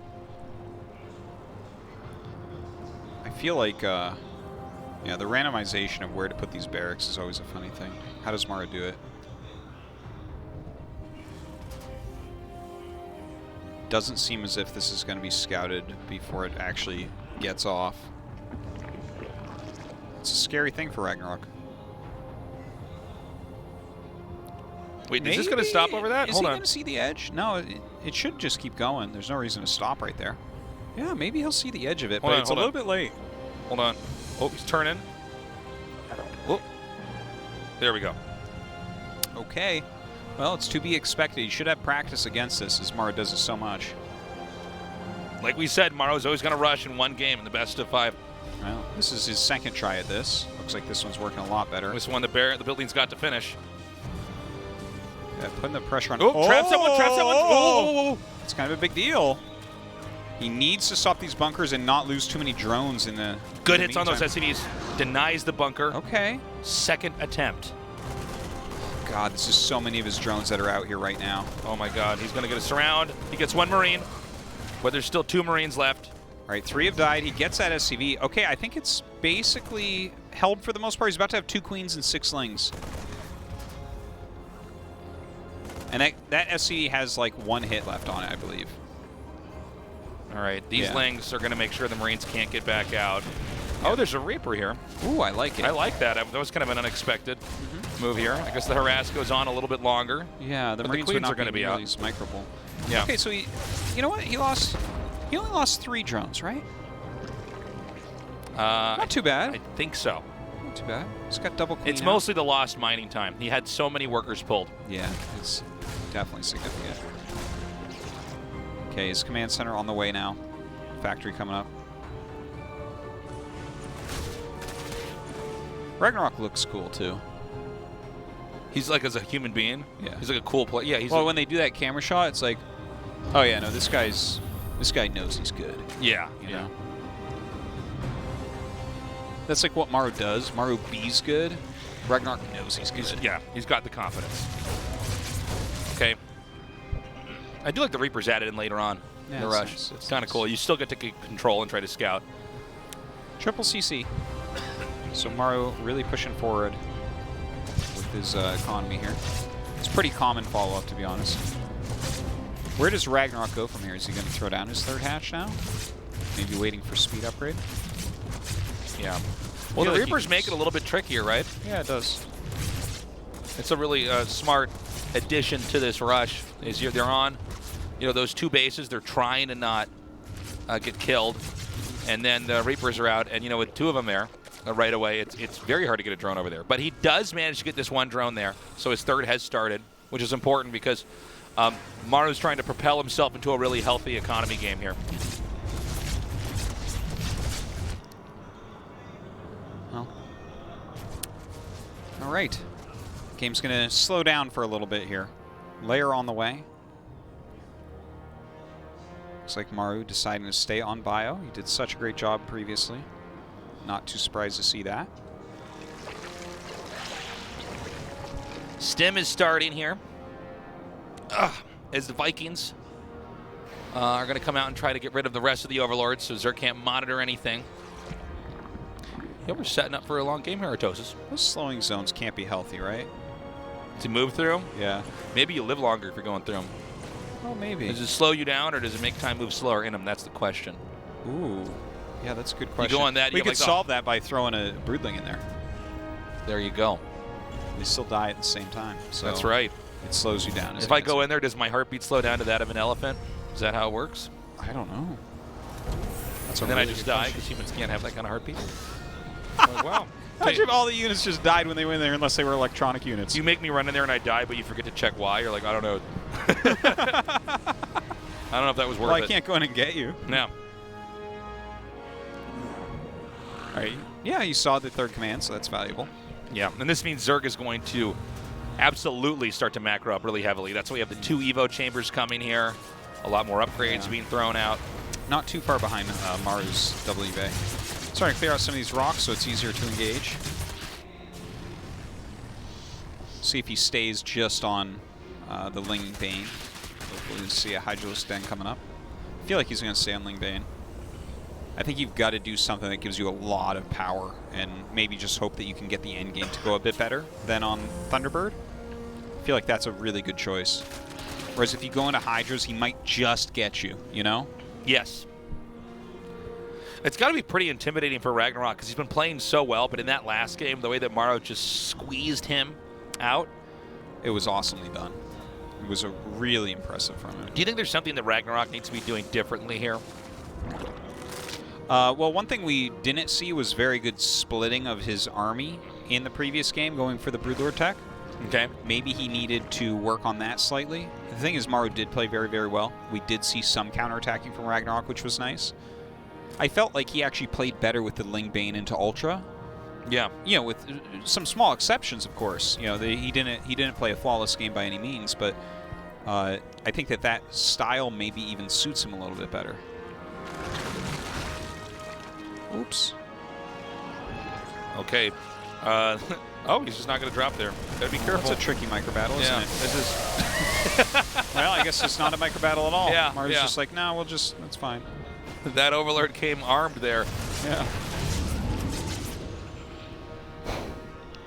That was a pretty funny little interaction there. I like that. It was like, oh, how do you do this? Do you drop out one Marine and attack the Overlord and hope he drops Banes there, or how does that work? Make him trade it efficiently, or like, how does this happen? I don't have time for this. Well, RagnaroK's creep spread is quite good this game. What did you call him last time? RagnaroK or something? RagnaroK? RagnaroK? RagnaroK, that's what it was. RagnaroK. No, you called him RagnaroK, which was what was so funny because you didn't even get his name right. Oh, is that what I did? Yeah. And then I made a grok joke. I'm like, yeah, I grok that. It's okay. And then I thought about making a croc joke, and I didn't. Yeah, thank God. Didn't say anything. Now, we're going to have a push-up here north of this base. It's at 3 o'clock. And this is actually a really good setup. Yeah, look at if this. He can get his infantry down here. Now, the creep is pretty total in this area, but if he can fish some banelings towards him and then target him with the siege tanks exactly like that, he's going to be in good shape. Done. Feels like he needs way more queens here. Look, I guess these banelings are intended for a counterattack. Yeah, definitely. It's kind of funny seeing the armory as part of that wall there, by the way. Okay, he's just staying out of range here. His queens. Buying a little bit of time with these queens, but I mean, this is definitely very efficient for Maru so far. Okay, here goes the counterattack, though. Oh, totally shut down. Nicely done by Maru. Yeah, yeah. Good pickups. And I love the way that RagnaroK split that up. Yeah, there was actually a chance for Terran to land somewhere and then actually keep on fighting, but that was a pretty good cleanup considering. Ooh, nice turnaround there, trying to be as efficient as he can right now. 2-2 on the way for both players here. Maru's going to finish ahead of time. Okay. The creep spread is looking very fine.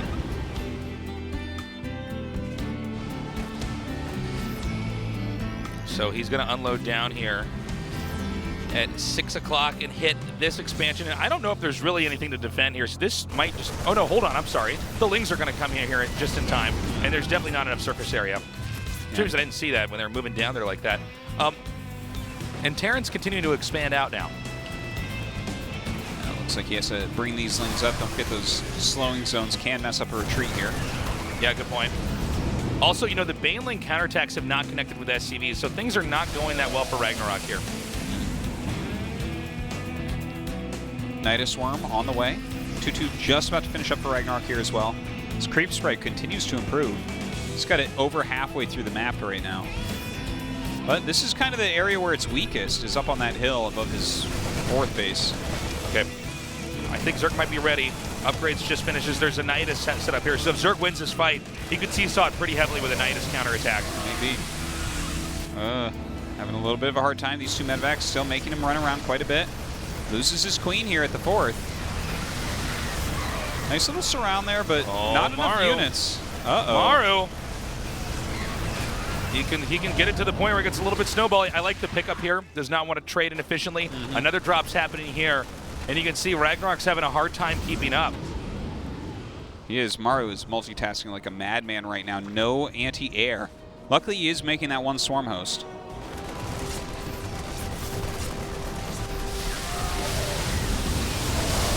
All right. Well, we get some good connections there at least. Okay.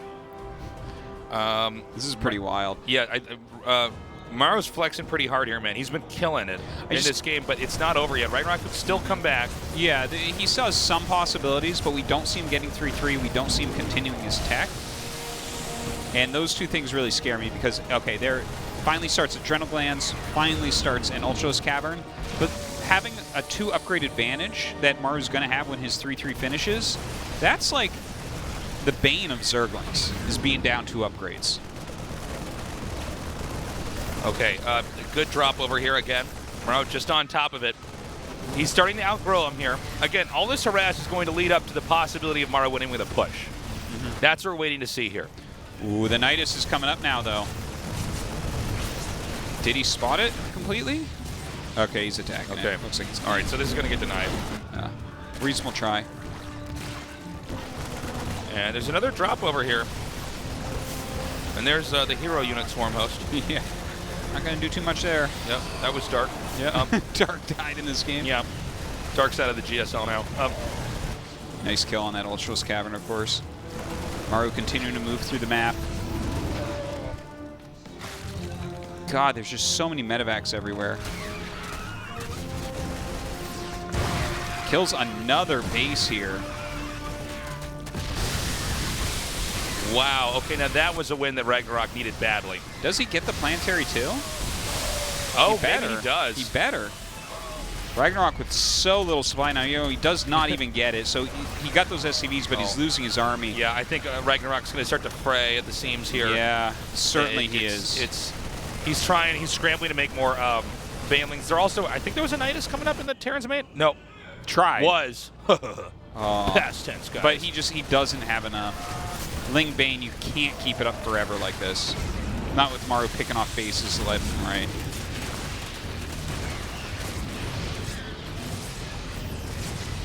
Okay, he's going to unload here again. I think RagnaroK's like actually just about to die. I think that this is a game that is not going to end in a push, but like Zerg stuff blowing up all over the map. Yeah, I think you're right about that. Maru does not need to finish it in any other way. Seems like he's done enough. Yeah, that's it. GG. Maru's just too fast. All right, Maru, another round of 4. RagnaroK, this is a guy you got to look out for in the future. Seriously. Yeah, you know, he played really well. He played really well, but Maru was on fire tonight. This was some fantastic play. His bio, so on point. That was just I really enjoyed casting that ZVT. That was really good. These players are pretty good. But Yeah. you guys at home saying, I could do that, well, you can't. No one can. Only, well, about 8 other players can. So after looking at this tournament right now, who do you think is favored? I don't So know. We'll talk about that in a minute because we'll be seeing that round of I 4. guess But there is an we'll interview coming do up. the interview first, but I mean, Maru looked really good. He won every game. Every game that he won, I should say, was really impressive. Let's go to that interview. In the last match of the round of 8, it is Maru who comes out on top. Congratulations. Thank you. 네, 2시즌 만에 다시 4강에 After 2 seasons, you 돌아왔습니다. made it to the round of 4. 극한의 피지컬 And you've shown 보여주시려고 an 극한의 extreme 연습을 level 하셔서 of micro. 아까 말했던 그 손목과 어깨에 부담이 간 게 아닐까 And 이런 it felt like 생각이 it took a toll on your 들었습니다. shoulder and your 노력과 wrist. 연습의 결과인가요? But how much have you practiced a lot, right? 메카닉을 준비했는데 원래. Well, I did prepare for the mechanic. 메카닉은 아닌 것 같아요. But RagnaroK told me you probably shouldn't go mechanic. 그것 때문에 이긴 것 같아요. But I think his advice really helped 오늘 me. 매 세트 그 쉬는 시간마다 그 옆에서 And every break time you had, you were hearing advice from 이런 식으로 많이 RagnaroK. 개입을 하셨나 봐요. 연습을 병렬이 형이랑밖에 안 해가지고. Well, I did only practice against RagnaroK 제가 어떻게 하면 for the ZVT. 좋겠다라고 계속 말해줘서. So he kept giving me advices. 제가 킹스 코브 원래 다른 데다 하려 했는데. And in 병렬이 King's 형이 Cove, 여시에다 하라 했는데. I had a different idea, but RagnaroK told me to do something else. 병렬이 형 얼굴이 떠오르더라고요. 그래요. 이병효 선수 And 얼굴이 모락모락 RagnaroK definitely was 떠올랐다. instrumental 정말 to his win today. 재밌습니다. 그 킹스 코브 경기가 정말 인상적이었거든요. The King's Cove was an 거기서도 inspirational 극한의 one. 피지컬이 돋보였는데 저그의 무감타 200병력이 그렇게 무기력한 모습은 And it was like 어색했습니다. really the first time we saw the Zerg's infested Warlord army being so helpless. 유령을 잘 쓴다는 전제로 And Maru, you are 보통은 그 so 저태전 stellar at using the 후반 Ghost. 양상은 저그가 강세라는 게 최근의 And 여론이었잖아요. the current community says that Zerg in the late game 전혀 pretty 밀리지 much can't 않는다, lose. 테란이. 이렇게 말할 수 있을까요? 그건 아닌 것 같아요. 그건 아니에요. Well, I don't think. 내가 하고 있어도 이건 사람이 할 짓을 못 I feel like the Zerg is just so OP at late game right now. 저는 저거가 더 좋다고 생각하는데. So I do think that Zerg is favored 되면은 in the ZVT matchup. 할만한 것 같아요. But it's still doable. 그래도 밸런스는 아직 저그가 좋은 것 같다 이야기를 하셨습니다. And you did mention that the balance is kind of favored towards Zerg. 저그의 분위기가 좋다면 조성주 선수의 이번 시즌 우승이 Well, 호락호락해 보이지 않습니다. the Zerg is looking so strong right now, so that means that your championship title, your Go championship title, looks kind of risky this time. Because we have 3 Zergs in the round of 4. 일단 성호 형이 테란전을 너무 잘하더라고요. Well, first of all, I'm gonna have to beat Trap, and Trap is so good at the PVT. 2019 시즌 1 4강 상대이기도 했던 바로 그 조성호 선수를 이번 you did play 상황에서 against 만나게 됐는데요. Trap in the 조성호 2019 선수에게 season 1 한마디 GSL. 해주세요. Would you like to say something to him? 보고 계실 텐데요. He's probably looking at you right 안 now. 보고 있을 것 같은데. I doubt he is. 그냥 재밌는 경기 했으면. Well, I hope we can have an enjoyable match. 팀 하니까 신경 안 쓰고. Well, we are the same team, 신경 so 안 let's 쓰고 멋진 not care about that. 경기하시길 저희도 기대하고 있겠습니다. Okay, we look forward 자, to seeing your 마지막으로 match. 팬들에게 한마디 And 들어볼게요. any words to your 지난 fans? 시즌은 좀 빨리 떨어진 감이 있어서. Last season I was 실망하셨을 텐데 eliminated 이번 quickly, 시즌 so I guess my fans were disappointed. But this time I'll make sure I go to the 네, finals. 알겠습니다. 다시 한번 4강 진출 Once again, 축하드립니다. congratulations on your win. Thank you. 네, 이렇게 이병효 Very 선수에 exciting to have 이어서 Maru in 마지막 the 4강 top 진출자도 4. 조성주 Yeah. You always have 선수인데요. to say there's a 이로써 chance he can win the 완성된 GSL. 4강 I mean, 대진 Of 확인해 course, and if 보겠습니다. he wins, I mean, he makes the new record of 5 wins. Yeah, that's true. Dark, Rogue, Trap, and Maru.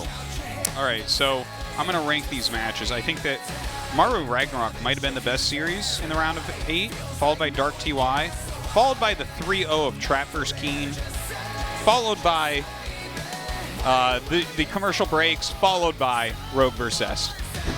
Followed by Tastes' RagnaroK joke. We rank them all together. Guys, this was fun. It was a fun day of casting, fun day of games. We are going to be off for an entire week. That's right. I know that normally you join us whether it's Friday night or Saturday afternoon. And we are going to have these 2 matches on Wednesday and on Saturday. And those are best of 7s. Who do you think takes each of those matches? I think Dark wins against Rogue. And I think Maru wins against Trap, but Trap's pretty good. Hard to say. Yeah, that's a hard one. It's hard to get both of them are very difficult. A good idea of where Trap's at because he crushed so hard in Keen's game, or I guess Keen lost so hard. Yeah. But Trap is so strong TPP right now. I think Rogue Dark is just a good match straight up. By the way, that's going to go. Trap's suspender game is on point. Yeah, no, those are good. Oh, I thought he just had 2 identical ties over his shoulders. Yeah, I thought that too. I think he's going to have to tie one of those ties and give the other one to Maru, who clearly is ready with his collared shirt with the button tied to the top. Wouldn't that be fashion right there? Wearing ties on your arms, on your shoulders, through your armpits? Yeah. I'm going to try to bring back the kilt. You watch. You could do it.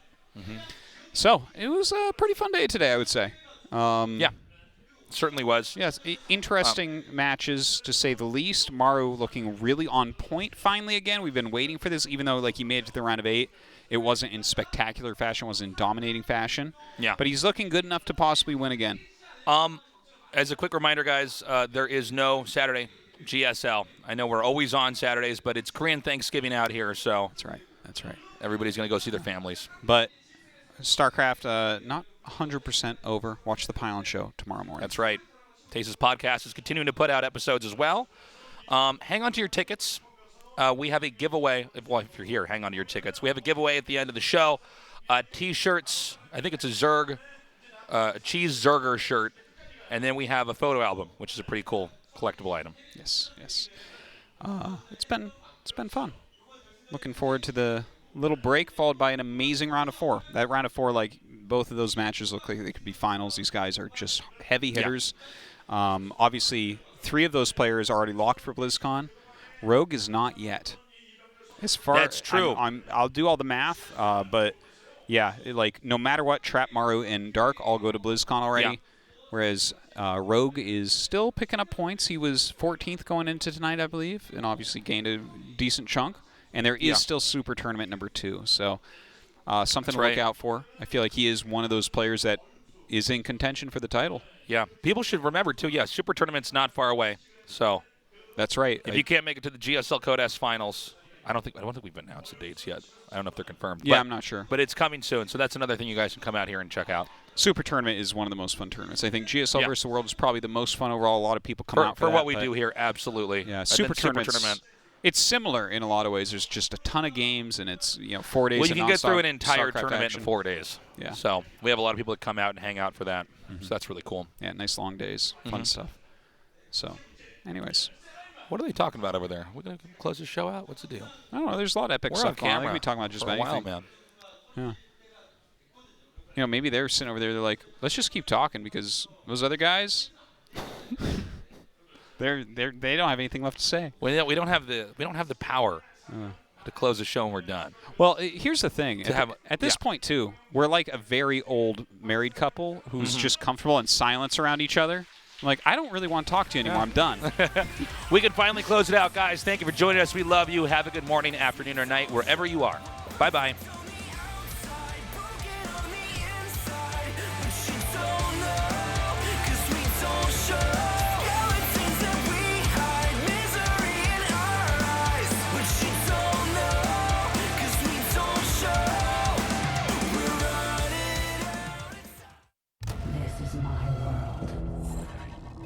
Let's make it count. I must practice tolerance.